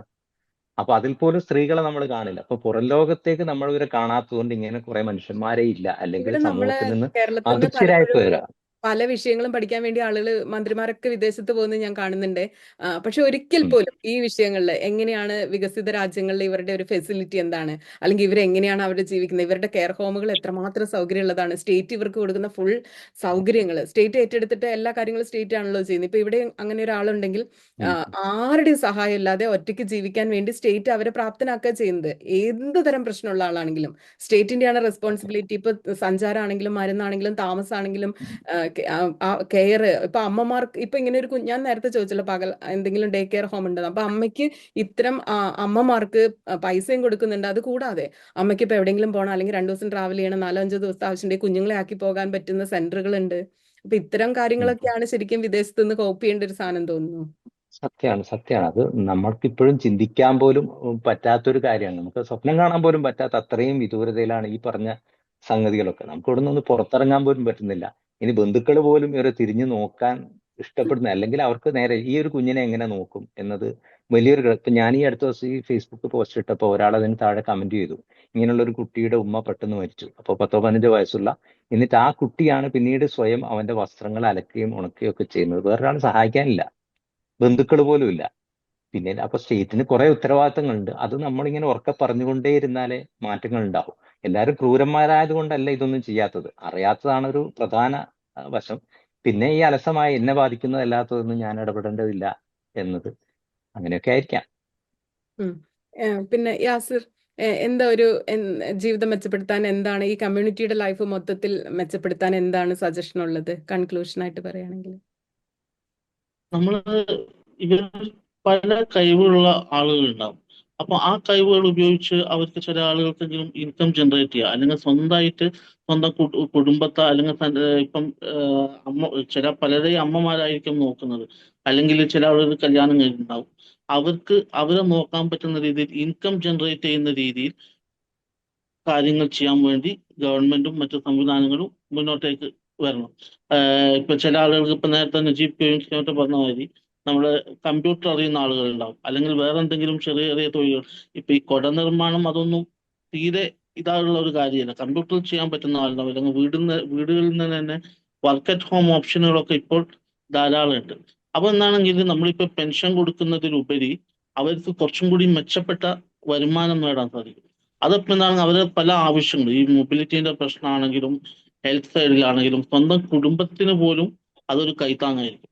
അപ്പൊ കുറെ കാര്യങ്ങൾ നമുക്ക് അവിടെ സൗകര്യങ്ങൾ വരുന്നതിനനുസരിച്ച് നമ്മുടെ പ്രശ്നങ്ങൾ കുറെയൊക്കെ ലഘൂകരിക്കപ്പെടും. പിന്നെ ഇപ്പൊ ഗവൺമെന്റ് പല സ്കീമുകളും സംവിധാനങ്ങളും ഉണ്ട്.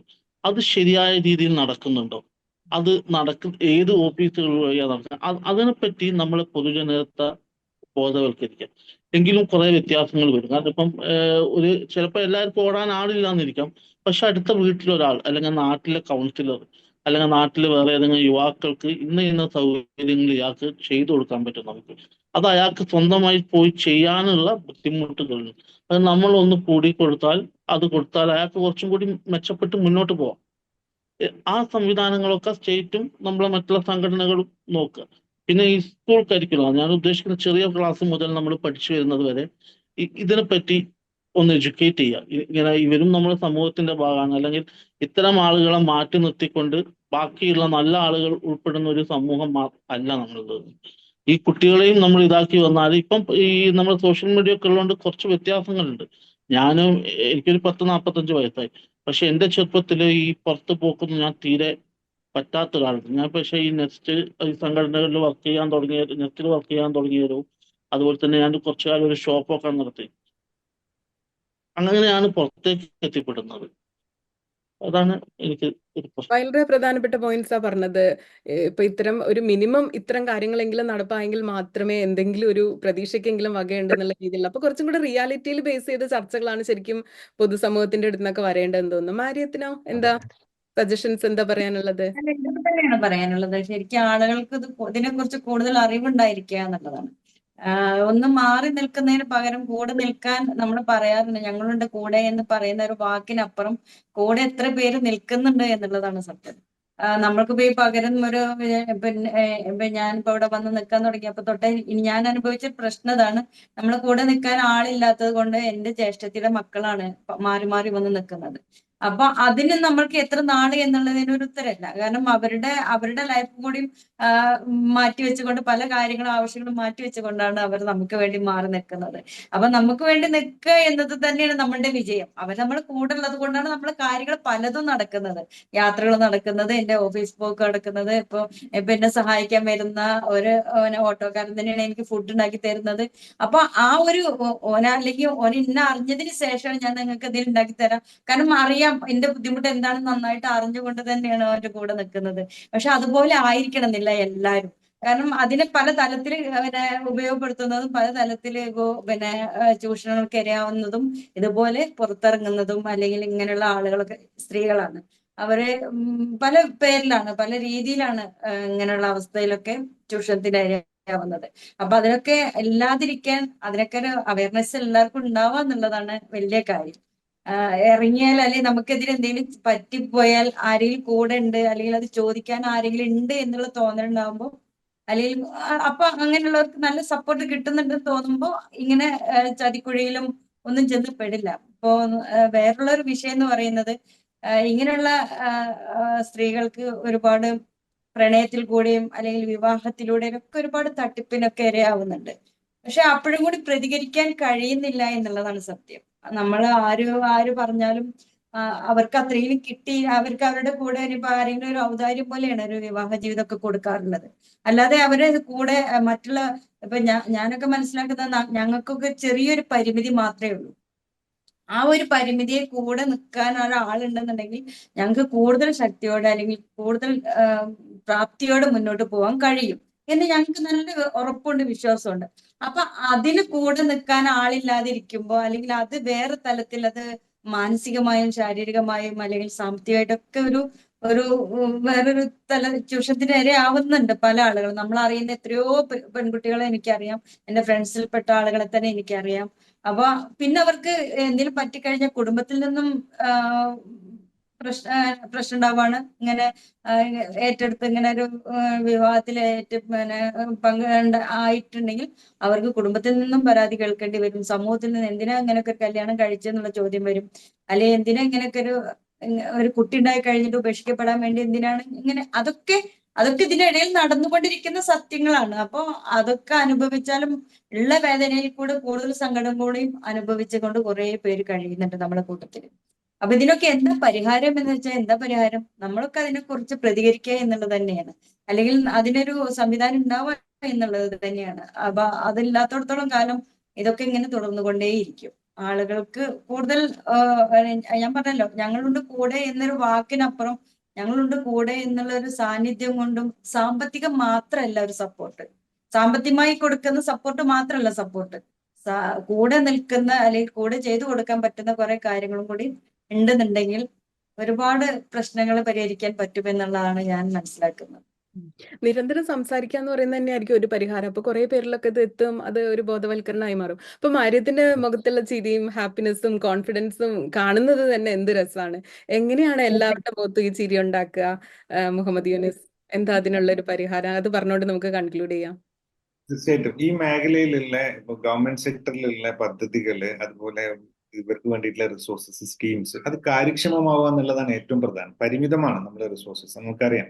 എന്നാൽ പോലും അത് വളരെ കൃത്യമായി അത് കാര്യക്ഷമമായിട്ട് നമുക്ക് നടക്കും. അതുപോലെ തന്നെ NGOs, ഞാൻ പറഞ്ഞ ഈ മേഖലയിൽ പ്രവർത്തിക്കുന്ന NGOs, അതും ഈ കാര്യക്ഷമമാവണം. ആ കാര്യക്ഷമമാക്കുന്നതിന് വേണ്ടിയിട്ടുള്ള ഒരു റേറ്റിംഗ് സ്കെയിൽ ഉണ്ടാവണം. അത് മോണിറ്റർ ചെയ്യപ്പെടണം. ഇപ്പൊ പിന്നെ BRC ആയിക്കോട്ടെ, IED ടീച്ചേഴ്സ് ആയിക്കോട്ടെ, ഇതൊക്കെ ഗവൺമെന്റ് ലെവലിലുള്ളതാണ്. ഈ മേഖലയിലോ NGO ലെവലിലോ ഉള്ള മുഴുവൻ റിസോഴ്സും മോണിറ്റർ ചെയ്യപ്പെടും. അത് കൃത്യമായി എഫക്റ്റീവായിട്ട് എഫിഷ്യന്റ് ആയിട്ട് നടക്കുന്നുണ്ടെന്ന് ഉറപ്പുവരുത്തണം. അത് ഇല്ലാതെ വന്നാൽ സ്വാഭാവികമായിട്ടും ഇവരുടെ പിന്നെ പരാജയം, അല്ലെങ്കിൽ ഈ നേരത്തെ പറഞ്ഞല്ലോ, ഇത്രയും എഡ്യൂക്കേറ്റഡ് ആയിട്ടുള്ള ആൾക്കാർ ജോലിയോ കാര്യങ്ങളോ ഒന്നുമില്ലാതെ അവർ പരാജയപ്പെടുന്നുണ്ട്. അവരുതല്ല സത്യത്തിൽ പരാജയം ഈ സമൂഹത്തിൻ്റെതാണ്, നമ്മളുടെ പരാജയമാണ്. അപ്പൊ ഇത് നിരന്തരം പറഞ്ഞുകൊണ്ടേയിരിക്കുക, ആളുകളുടെ മനോഭാവത്തിൽ മാറ്റം ഉണ്ടായിരിക്കുക, ഇവരുടെ ചെരുപ്പിൽ കയറി നിൽക്കുക. ഒരു അഭിപ്രായം പറയുന്നതിന് മുമ്പ് ഞാനൊരു കമന്റ് പറയുന്നതിന് മുമ്പ് എനിക്ക് അതിനെ കുറിച്ച് എന്താ അറിയാമെന്നും അത് എങ്ങനെയാണ് അവരെ ഫീൽ ചെയ്യുക എന്നുള്ളത് പോലും ചിന്തിച്ചിട്ട് സംസാരിക്കുന്ന രീതിയിലേക്ക് മാറുക. നമ്മളെ എഡ്യൂക്കേഷൻ, പുതിയ ജനറേഷൻ വളരെ നല്ലതാണ്. നമ്മുടെ കരിക്കുലത്തിലേക്കൊക്കെ ഇത്തരം സംവിധാനങ്ങൾ കൊണ്ടുവരിക എന്നുള്ളത് മാത്രമാണ് ഈ മേഖലയിൽ ചെയ്യേണ്ടത്. മാത്രമല്ല, ഇവരെ കേൾക്കാനും ഇവരെ പ്രശ്നങ്ങൾ അറിയാനും കൃത്യമായി നമ്മളെ മിഷനറി വർക്ക് ചെയ്യാന്നുള്ളത് തന്നെയാണ്. നമ്മുടെ ഈ മേഖലയിൽ ഒരു വളരെ പ്രധാനപ്പെട്ട സാധനം, ഇവരെ ഹൈലി ക്വാളിഫൈഡ് ആയിട്ടുള്ള ആൾക്കാരാണെങ്കിൽ പോലും ഇവർക്ക് ഫിനാൻഷ്യലി ഇൻഡിപെൻഡന്റ് ആവുന്നില്ല. കാരണം കുട്ടീന്റെ തെറാപ്പി കാര്യങ്ങൾ ഉണ്ടാവും, കുട്ടീന്റെ ട്രീറ്റ്മെന്റ് ഉണ്ടാവും, ഇതൊക്കെ ഭയങ്കര പ്രശ്നമാണ്. അതിന്റെ കൂട്ടത്തിൽ ഇവരെ സംബന്ധിച്ചിടത്തോളം ഇവർക്ക് ഒരു പ്രൈവറ്റ് മേഖലയിലാണെങ്കിൽ പോലും എപ്പോഴും ടാസ്കും ടാർഗറ്റുമായിട്ട് എല്ലാവരും ആൾക്കാർ സ്ട്രെസ്ഡ്, നോർമൽ ആൾക്കാർ. അപ്പൊ അതിന്റെ കൂടെ ഈ കുട്ടികളെ വെച്ചിട്ട് ഒരു അമ്മക്ക് ഒരിക്കലും അതിൽ സക്സസ്ഫുൾ ആവാൻ പറ്റില്ല. അപ്പൊ അത്തരം ആളുകൾക്ക് വേണ്ടിയിട്ട് അവരുടെ സ്കിൽ മനസ്സിലാക്കിക്കൊണ്ട് കൃത്യമായ പ്രോജക്ട്സുകൾ ഉണ്ടാകും. ആ പ്രോജക്ട്സുകൾ അവരുടെ ടൈമിനനുസരിച്ച് അവർക്ക് വർക്ക് ചെയ്യാൻ പറ്റും. അത് പിന്നെ ഫ്ലെക്സിബിൾ ആയിരിക്കും. അപ്പോൾ അത് നേരത്തെ നെച്ചിക്ക് പറഞ്ഞ ഒരു കൊട ഉണ്ടാക്കാം, ഇത് ഉണ്ടാക്കാന്നല്ല, ഇപ്പോഴത്തെ നീഡനുസരിച്ച് സ്കിൽഡ് ആയിട്ടുള്ള ഒരുപാട് സംവിധാനങ്ങളിലേക്ക് അവരെ അത്ര എഡ്യൂക്കേറ്റഡ് ആയിട്ടുള്ള പാരന്റ്സ് ആണ്. അപ്പൊ അപ്പൊ അവര് ഒരു ക്ലസ്റ്റർ പോലെ അതിനകത്ത് ആ സംവിധാനത്തിൽ എന്ന് പറഞ്ഞാൽ അവര് ഒരു ഓഫീസ് സംവിധാനങ്ങൾ അല്ലെങ്കിൽ ഒരു വർക്കിംഗ് ഒരു സംവിധാനത്തിൽ ഈ കുട്ടികളെ നോക്കാൻ ഒരാളുണ്ടാവുക, ഒരമ്മ. ഒരു എക്സാമ്പിൾ, ഒരു 10 അമ്മമാര് കൂടിയിട്ട് ഇതാക്കുകയാണെങ്കിൽ ഒരമ്മ 2 മണിക്കൂർ ഈ കുട്ടികളെ നോക്കുക, 1-2 ആൾക്കാർ. ബാക്കിയുള്ള ആളുകൾ ആ സമയത്ത് വർക്ക് ചെയ്യാം. ഇപ്പൊ എക്സാമ്പിൾ അവരുടെ സ്കിൽ അനുസരിച്ചിട്ട് അവരുടെ ഏതൊക്കെ ഏരിയയിലാണോ, പിന്നെ അപ്പം പിന്നെ കാറ്ററിംഗ് മേഖലകളുണ്ട്, അല്ല, നമ്മളിപ്പോ ബേക്കിംഗ്. തിരുവനന്തപുരം സെക്രട്ടേറിയറ്റ് ഉദാഹരണമായിട്ട് എടുത്താൽ തിരുവനന്തപുരം സെക്രട്ടേറിയറ്റിൽ ഇങ്ങനത്തെ അമ്മമാരൊക്കെ ഇഷ്ടംപോലെ ഉണ്ടായിരിക്കും. അപ്പൊ ആരാണ് ഈ കുഞ്ഞുങ്ങളെ നോക്കുക, ആരാണ് ഷെയർ ചെയ്യുക? ഇത്തരം അമ്മമാര് മാത്രമാണോ, എങ്ങനെയാ അത്? അതിനുള്ള ഫെസിലിറ്റി അവർക്ക് ഉണ്ടാക്കി കൊടുക്കാം. ആ സപ്പോർട്ടിംഗ് സംവിധാനം, ആ ഇൻഫ്രാസ്ട്രക്ചർ വേണം. ഇവരുടെ ഇതിനനുസരിച്ച് നീഡനുസരിച്ചിട്ട് നോക്കാൻ പറ്റുന്ന അതിലേക്ക് ട്രെയിൻഡ് ആയിട്ടുള്ള സപ്പോർട്ടിംഗ് സ്റ്റാഫിനെ വെക്കുക. എന്നിട്ട് 1-2 അമ്മമാര് അവിടെ നിൽക്കുക. അപ്പൊ ബാക്കിയുള്ള സമയം അവർക്ക് വർക്ക് ചെയ്യാം. എത്രയാണ് 2 മണിക്കൂർ 3 മണിക്കൂറാണ്, 3 മണിക്കൂർ അതുവരെ വർക്ക് ചെയ്യാം. ഇവർ ഓരോരുത്തരും ഇൻഡിപെൻഡന്റ് ആണ്. നമ്മളൊരു പ്ലാൻ എന്താന്ന് പറഞ്ഞാൽ ഇവര് ഒരു 4-5 വർഷം കൊണ്ട് ഇൻകം ടാക്സ് അടക്കുന്ന ആൾക്കാരായിട്ട് ഇവരെ മാറ്റണം. കാരണം ഇവരെ സംബന്ധിച്ചിടത്തോളം വേറൊരു കുട്ടിനെ കുറിച്ച് ചിന്തിക്കുന്നില്ല, ഫാമിലി ലൈഫ് ഇതാവുന്നു, മറ്റു കുട്ടികളെ സ്നേഹം കൊടുക്കുന്നതിലോ പഠിപ്പിക്കുന്നതിലോ പോലും അവർക്ക് ഒന്നും നീതി പുലർത്താൻ പറ്റുന്ന, എല്ലാം കൊണ്ടും ഒരു പരാജയപ്പെട്ടു പോകുന്ന ആളുകൾ വിജയിക്കേണ്ടത് സ്വന്തം കാര്യങ്ങളിലേക്ക് അവർക്ക് നിലനിൽക്കാൻ പറ്റുമ്പോഴാണ്, ഫിനാൻഷ്യൽ ഇൻഡിപെൻഡന്റ് ആകുമ്പോഴാണ്. അപ്പോൾ അതിനുള്ള സംവിധാനങ്ങൾ നമ്മുടെ സൊസൈറ്റിയും ഗവൺമെന്റും പ്രൊവൈഡ് ചെയ്യണം. ഈ കൺവെൻഷണൽ സാധനങ്ങളിൽ നിന്ന് മാറിക്കൊണ്ട് നല്ല സ്കിൽഡ് ആയിട്ടുള്ള ആൾക്കാർ, ഒരുപാട് കഴിവുള്ള ആൾക്കാരാണ്. അവരുടെ ടൈമാണ് ഒരു വലിയ പ്രശ്നം. അവർക്കനുസരിച്ചിട്ടുള്ള പ്രോജക്ട്സുകൾ തീർച്ചയായിട്ടും വരും, അത് സക്സസ്ഫുൾ ആവുകയും ചെയ്യും. അത്തരം ഇവരുടെ ഈ ഇത്തരം കഥകളല്ലാതെ ഇവർക്ക് ഇൻകം ടാക്സ് അടക്കുന്ന ലെവലിലേക്ക് ഇവരെ മാറ്റിക്കൊണ്ടുവരുന്ന അതൊക്കെയാണ് സക്സസ് ശരിക്കും റിയൽ സ്റ്റോറീസ്. മോട്ടിവേഷണൽ സ്റ്റോറി അല്ലേ? അതെ, അതായിരിക്കും. അതെ. അത് നമ്മള് പൊതുവേ പറയും, പുതിയ തലമുറയെ നമ്മൾ എല്ലാ കാര്യങ്ങളിലും കുറ്റപ്പെടുത്തിക്കൊണ്ടിരിക്കുകയാണല്ലോ. ഏത് വിഷയത്തിലായാലും അവരെ കുറിച്ച് നമുക്ക് വലിയ മതിപ്പില്ലാത്തൊരു ഇതാണ്. പക്ഷേ ഇങ്ങനെയുള്ള കാര്യങ്ങളിൽ ഏറ്റവും നന്നായിട്ട് ഇടപെടുന്ന കുട്ടികളാണ് പുതിയ തലമുറ. പ്രത്യേകിച്ച് ഞങ്ങളുടെ ഒരു അനുഭവം ഉണ്ട്. നെസ്റ്റിന്റെ എല്ലാ വർഷവും ഞങ്ങൾ സ്നേഹസംഗമം എന്ന പേരിൽ ഇങ്ങനെ വീടുകളിൽ ഒതുങ്ങിപ്പോയ ആളുകളെ നമ്മൾ ഒന്നിച്ചു കൊണ്ടുവന്നിട്ട് ഒരു ദിവസം 1-2, ചിലപ്പോൾ 2-3 ദിവസം നീണ്ടു നിൽക്കുന്ന കുറെ കലാപരിപാടികളും ഫുഡ് മേളയൊക്കെ ആയിട്ട് വളരെ ആഘോഷമായിട്ട് നടത്താറുണ്ട്. ഇതിന് സപ്പോർട്ട് ചെയ്യുന്നത് ഞങ്ങളുടെ പരിസരത്തുള്ള കോളേജിലുള്ള കുട്ടികളാണ്. അപ്പൊ ഇവരെ വീട്ടിൽ പോയി എടുത്തുകൊണ്ട് വരുന്നു, ഇവർക്ക് വേണ്ടതൊക്കെ ചെയ്തു കൊടുക്കുന്നു, എല്ലാ കാര്യങ്ങളും ഏറ്റവും ഇഷ്ടത്തോടെയാണ് ഇവർക്ക് ഭക്ഷണം കൊടുക്കുന്നത്, ഇവരെ കൊണ്ടുവരുന്നത്. അതിലൊന്നും ആരുടെ നിർബന്ധം കൊണ്ടോ അല്ലെങ്കിൽ ക്യാമറക്ക് മുമ്പിൽ കാണിക്കാനോ ഒന്നുമല്ല. വളരെ ഹാപ്പി ആയിട്ട് ഇത് ചെയ്യുന്നതെന്ന് മാത്രമല്ല, ഈ പരിപാടി കഴിഞ്ഞാലും ഈ ആളുകളായിട്ട് ബന്ധപ്പെടുകയും അവരെ വീട്ടിൽ പോയി കാണുകയും അവർക്ക് വേണ്ട കാര്യങ്ങളൊക്കെ ചെയ്തു കൊടുക്കുകയും ചെയ്യുന്നുണ്ട്. അതുപോലെ തന്നെ ഇപ്പൊ നെസ്റ്റിന്റെ കാര്യങ്ങളിലൊക്കെ നമ്മുടെ കോളേജ് സ്റ്റുഡൻസ് ഒക്കെ ഒരുപാട് കളക്ഷൻ അവർ തന്നെ കോളേജിലും അല്ലെങ്കിൽ പുറത്ത് ബസ്സിലും കടകളിലും ഒക്കെ പോയിട്ട് ഇതിനുവേണ്ടി ഒരുപാട് കാര്യം, പ്രത്യേകിച്ചും കൊറോണ കാലത്ത് എവിടെ നിന്നും സാമ്പത്തിക സഹായം ഇല്ലാതെ ഞെരുങ്ങി നിന്നൊരവസ്ഥയിൽ പോലും ഈ കുട്ടികൾ മുൻകൈ എടുത്തിട്ട് അവരുടെ കുടുംബങ്ങളിലൊക്കെ ഫാമിലി ഗ്രൂപ്പുകളുണ്ട്, വാട്സപ്പ് ഗ്രൂപ്പിലൊക്കെ പറഞ്ഞിട്ട് നല്ലൊരു സംഖ്യ ഇവർക്ക് വേണ്ടി ചെയ്തിട്ടുണ്ട് പാലിയേറ്റീവ് പ്രവർത്തനത്തിന്. അതുപോലെ നമ്മുടെ ഈ ഡിസേബിൾഡ് ആയ കുട്ടികളെ വീട്ടിലൊക്കെ പോയിട്ട് അവർ വളരെ സന്തോഷത്തോടെ അവരെ എങ്ങനെയൊക്കെ ഹാപ്പി ആക്കാൻ പറ്റും, അവരെ ബീച്ചിൽ നമ്മള് കൊണ്ടുപോയി, നേരത്തെ ഇങ്ങനെ കുറെ കാര്യം ചോദിച്ചതിനുള്ള ചെയ്തിട്ടുണ്ട്. ഉത്തരം കിട്ടി. ഇവരുടെ പിന്നെ അച്ഛനമ്മമാരുടെ ജനറേഷനെ പ്രശ്നമുള്ളൂ. ഈ പിള്ളേരുടെ അവസ്ഥയിലേക്ക് ആണ്. സമൂഹം പക്ഷേ മാറിക്കഴിഞ്ഞാൽ പ്രശ്നം ദൗർഭാഗ്യവശാൽ തീർന്നു. നമ്മുടെ കുട്ടികളിലേക്ക് ഇത് എത്തുന്നില്ല. ഈ ഒരു അവസ്ഥയിലുള്ള കുറെ ആളുകളുണ്ട് എന്നത് നമ്മളുടെ കുട്ടികളിലേക്ക് എത്തുന്നില്ല. അവർ പഠിപ്പും അവരുടെ തിരക്കുകളായിട്ട് ഓടിക്കൊണ്ടിരിക്കുമ്പോൾ നമ്മൾ ഒരിക്കലും അവരുടെ ഈ ശ്രദ്ധ അവസ്ഥകൾ ഇങ്ങനെ ഒന്നിലേക്ക് കേന്ദ്രീകരിച്ചാണ് കൊണ്ടുവരും. ബോധവൽക്കരണവും ഇത്തരം കാര്യങ്ങളും ക്ലാസ്സും ചർച്ചകളും തീർച്ചയായിട്ടും നടത്തുന്നത് അല്ലേ? അവർ വളരെ സജീവമായിട്ട് ഇടപെടാൻ തയ്യാറാണ്, വളരെ ആത്മാർത്ഥമായിട്ട്. അവരൊരിക്കലും എവിടെയും ക്യാമറക്ക് മുമ്പിൽ നിന്നുകൊണ്ടല്ല ഇത് ചെയ്യുന്നതെന്നുള്ളതാണ് അതിന്റെ ഏറ്റവും വലിയ സന്തോഷം. അവർക്ക് പേര് വേണ്ട, പക്ഷെ അവർക്ക് വളരെ ഇഷ്ടമാണ്. ഇപ്പൊ ഒരു കോളേജിലോ സ്കൂളിൽ തന്നെ നമ്മൾ കാണുന്നില്ലേ, LP സ്കൂളിൽ ഇങ്ങനെ ഒരു വീൽ ചെയറിലുള്ള ഒരു കുട്ടി ഉണ്ടെങ്കിൽ മറ്റു കുട്ടികൾ ആഘോഷമായിട്ട് അയാളെ തള്ളിക്കൊണ്ടുപോകാനോ അയാൾക്ക് വേണ്ടി ചെയ്തു ഞാൻ കൊടുക്കാനൊക്കെ അമലിന്റെ ഒരു കുട്ടികൾക്ക് ഇന്റർവ്യൂ സന്തോഷമാണ്. എടുത്തപ്പോ അമൽ ഇതുപോലെ പറഞ്ഞിരുന്നു. അമലിനെ സ്കൂളിൽ കൊണ്ടുപോകുന്നത്, അമലിനെ അവിടെ ആഘോഷിക്കുന്ന ആ, എല്ലാം കുട്ടികളാണ്. അവർക്കത് ഭയങ്കര അതെ, ഹാപ്പി ആയിട്ട്, എങ്ങനെയാണ് അവരുടെ ഒരു കോലിംഗ്. അതെ, അതെ. അപ്പൊ ആ ഒരു കാര്യം കൂടെ നമ്മൾ കാണണം. അപ്പൊ ഈ കുട്ടികളെ നമ്മൾ ഉപയോഗപ്പെടുത്തുകയാണെങ്കിൽ ഓരോ പ്രദേശത്തുള്ള +2 കുട്ടികളെയോ അല്ലെങ്കിൽ കോളേജ് കുട്ടികളെയോ ഇനി സാധാരണ ഹൈസ്കൂൾ കുട്ടികളെയോ നമ്മൾ ഇങ്ങനെ ഓരോ പ്രദേശത്തും വീടിനകത്ത് ഒതുങ്ങിപ്പോയ ആളുകളുടെ കാര്യങ്ങൾക്ക് വേണ്ടി ഉപയോഗപ്പെടുത്തുകയാണെങ്കിൽ നല്ല മാറ്റം ഉണ്ടാവും സമൂഹത്തിൽ. പല രീതിയിലും, പ്രത്യേകിച്ച് നമ്മുടെ സമൂഹത്തിലെ ഭിന്നതകളിലേക്കൊക്കെ പോകുന്ന ഒരു കാലത്ത് മനുഷ്യന്മാർ ജാതി മത ഭേദമന്യേ നമ്മൾ ഇത്തരം കാര്യങ്ങൾ ഇടപെടുമ്പോൾ അത് സമൂഹത്തിന് ഒരുപാട് ഗുണം ചെയ്യും. അപ്പൊ ആ ഒരു കാര്യം കൂടെ നമ്മൾ ശ്രദ്ധിക്കേണ്ടത്. വളരെ പ്രധാനപ്പെട്ട പോയിന്റ് അത്. നേരത്തെ പറഞ്ഞല്ലോ, ഈ കുട ഉണ്ടാക്കുക, പേന ഉണ്ടാക്കുക, ഇത്തരം കാര്യങ്ങളിൽ മാറിയിട്ട് ഇന്നോവേറ്റീവ് ഐഡിയകളിലേക്ക് വരണമെന്ന്. അപ്പൊ അതെ അതെ അതിന്റെ അതെ. പ്രോജക്റ്റ് ആണ് ഇപ്പൊ ഈ പറഞ്ഞതും.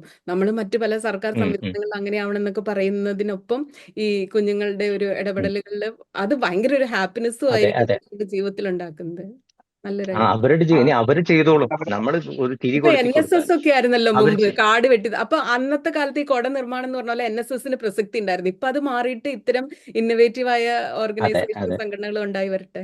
ഇപ്പോ ഉം, ഉം. NSS റോഡ് വെട്ടുന്നത് 10 ദിവസം ക്യാമ്പ് നടത്തിയിട്ട് ഇപ്പം JCB ഉണ്ടെങ്കിൽ അരമണിക്കൂർ കൊണ്ട് കഴിയുന്ന പരിപാടിയാണ്. അല്ല അതാ പറഞ്ഞ, അന്ന് പക്ഷെ NSS ആവശ്യം അത് ഉണ്ടായിരുന്നു. തൊഴിലുറപ്പ് ആവശ്യമുള്ളൂ. പരിപാടിയൊന്നും അതെ ഇല്ലാത്തപ്പോ. ഇനി ഇപ്പൊ NSS ഇപ്പൊ അതെ. അപ്ഗ്രേഡ് സംഘടനകളായി ചെയ്യണം. മാറണം, ഇപ്പൊ NSSന്റെ പരിപാടികൾ ഇതിലേക്കൊക്കെ മാറണം. മാറ്റണം. അതായത് അതെ. മാറ്റണം. അതിലേക്ക് അതിന്റെ നീഡ് എന്താണെന്ന് അവരെ എഡ്യൂക്കേറ്റ് ചെയ്യുകയാണെങ്കിൽ തീർച്ചയായിട്ടും കുട്ടികൾക്ക് അവരുടെ സ്ട്രെസ്സിന് ലൈഫിലെ അത് നിങ്ങള് പ്രതിസന്ധികൾ സർക്കാരിന് ഒരു അതിജീവിക്കാൻ സജഷൻ ആയിട്ട് കൊടുക്കൂ. ചിലപ്പോൾ സ്വീകരിക്കപ്പെടും. NGO-കൾ ചെയ്യുന്ന ചൂഷണങ്ങൾ നിരന്തരം കണ്ടുകൊണ്ടിരിക്കുന്നതുകൊണ്ടാണ് ഞാൻ ഒറ്റ NGO-നെയും വിശ്വസിക്കുന്നില്ല എന്ന് പറയുന്നത്. പക്ഷെ നെസ്റ്റ് ഒക്കെ ചെയ്യുന്ന കാര്യങ്ങൾ വളരെ മഹത്തരമാണ്. ഇപ്പോൾ നേരത്തെ പറഞ്ഞ അമ്മത്തൊട്ടിൽ വരുന്ന കുഞ്ഞുങ്ങളെ ഏറ്റെടുത്ത് അവർക്ക് ലൈഫ് കൊടുക്കുക എന്നൊക്കെ പറയുന്നത് എവിടെയും കാണാനേ പറ്റാത്തൊരു സംഗതിയാണ്. അപ്പോൾ നിങ്ങളുടെ പ്രവർത്തനങ്ങളായിട്ട് നിങ്ങൾ മുന്നോട്ട് പോവുക. ഇവിടെ ശരിക്കും അടിയന്തരമായിട്ട് ഇടപെടേണ്ടത് സർക്കാർ തന്നെയാണ്. സർക്കാരിന് ഒരു വകുപ്പുണ്ട്, മന്ത്രിയുണ്ട്, എല്ലാവിധ സംവിധാനങ്ങളും ഉണ്ട്, നിരവധി പ്രോജക്റ്റുകളുണ്ട്, ഫണ്ടിനും വലിയ കുറവൊന്നുമില്ല എന്നാണ് ഞാൻ മനസ്സിലാക്കുന്നത്. അപ്പോൾ ഇതൊക്കെ എഫക്റ്റീവായിട്ട് ഈ മനുഷ്യരെ നന്നാക്കാൻ വേണ്ടി തന്നെയാണോ ഉപകരിക്കുന്നത്? ഇവരിലേക്ക് ഈ ഫണ്ട് എത്തുന്നുണ്ടോ? എന്തിനു വേണ്ടിയാണ് ഇത് ചെലവഴിക്കുന്നത്? അല്ലെങ്കിൽ ഇപ്പോൾ 5 കൊല്ലം ഒരു മന്ത്രി പ്രവർത്തിക്കുമ്പോൾ അല്ലെങ്കിൽ 1 കൊല്ലം കഴിയുമ്പോൾ ഒരു റിവ്യൂ, എന്താണ് ഞങ്ങൾ കഴിഞ്ഞ 1 കൊല്ലം ഈ മനുഷ്യർക്ക് വേണ്ടി ചെയ്തത്? കുറച്ച് സമ്മേളനങ്ങളും പ്രസംഗവും അല്ലാതെ ക്രിയേറ്റീവായി എന്തെങ്കിലും ചെയ്ത് ഇവർക്ക് ജോലി കിട്ടുന്നുണ്ടോ? ഇവരുടെ അടിസ്ഥാന സൗകര്യങ്ങൾ നിറവേറ്റപ്പെടുന്നുണ്ടോ? ഇവരുടെ പ്രൈമറി കെയർ ഗിവർക്ക് ഒരു ലൈഫ് ഉണ്ടോ? ഈ മനുഷ്യരെ കുറിച്ച് സംസാരിക്കുമ്പോൾ ഇവരുടെ പ്രൈമറി കെയർ ഗിവറെ കുറിച്ച് സംസാരിക്കാതെ പോകാനേ പറ്റില്ല. ഈ അമ്മമാർക്ക് ഒരു ദിവസം പുറത്തു പോകണമെങ്കിൽ പറ്റുമോ? ഒരു അസുഖമായി കിടക്കണമെങ്കിൽ എന്താണ് വഴി? മരിച്ചു പോകുന്ന അച്ഛനമ്മമാര്, അവരുടെ കാലശേഷം ഈ കുഞ്ഞുങ്ങൾക്ക് എന്താണ് സംഭവിക്കുന്നത്? ഈ മനുഷ്യർ എവിടെ ജീവിക്കണം? ഇവർക്ക് അവസാനം വരെ എവിടെയാണ് സമാധാനമായിട്ട് കിടക്കാൻ ഒരു ഇടം ഉണ്ടാവുക? ഇത്തരം കാര്യങ്ങൾ, അവരുടെ ആരോഗ്യ പരിരക്ഷ, അവർക്ക് ഫ്രീ ആയിട്ട് ചികിത്സാ സൗകര്യം കിട്ടേണ്ട ആവശ്യം, നിരവധി ആവശ്യങ്ങൾ. അതുപോലെ പിന്നെ യാസിർ പറഞ്ഞ ഒരു കാര്യം എനിക്ക് ഭയങ്കര ഫീലായി. അത് യാത്രകളെ കുറിച്ച് പറഞ്ഞല്ലോ. 1 വർഷത്തിന് ശേഷമാണെന്ന് പുറത്തേക്ക് ഇറങ്ങുന്നത്. നമുക്കിത് ഭയങ്കര തമാശയായിട്ട് തോന്നുന്നു. അതിനിപ്പോൾ എന്താ, വീട്ടിലിരിക്കാൻ പറ്റുമല്ലോ, അവിടെ ആഹാരം കഴിച്ച് ടി വി കണ്ടിരുന്നൂടെ എന്നൊന്നും. പക്ഷെ പുറത്തിറങ്ങി ശുദ്ധവായു ശ്വസിക്കുമ്പോൾ കിട്ടുന്ന അത് കിട്ടാത്തവർക്ക് മാത്രമേ അത് മനസ്സിലാവുന്നുണ്ടാവുന്നു. അപ്പൊ ഇത്തരം ചെറിയ ആവശ്യങ്ങളൊക്കെയും പരിഗണിക്കപ്പെട്ടു പോകേണ്ടതാണ്. എല്ലാ ആവശ്യങ്ങളും സർക്കാരിന്റെ ചെവിയിൽ ഇടയ്ക്കൊക്കെ വീഴട്ടെ. ഇതിനൊക്കെ പരിഹാരം ഉണ്ടാവട്ടെ. അടുത്ത വർഷം ഡിസംബർ 3-ന് നമ്മൾ സംസാരിക്കുമ്പോൾ നമുക്ക് കുറെ സന്തോഷത്തിന്റെ കഥകൾ റിയൽ ആയിട്ടും പറയാനുണ്ടാവട്ടെ. മോട്ടിവേഷണൽ സ്റ്റോറി അങ്ങനത്തെ അല്ലാതെ, അല്ലേ? അതെ തീർച്ചയായും.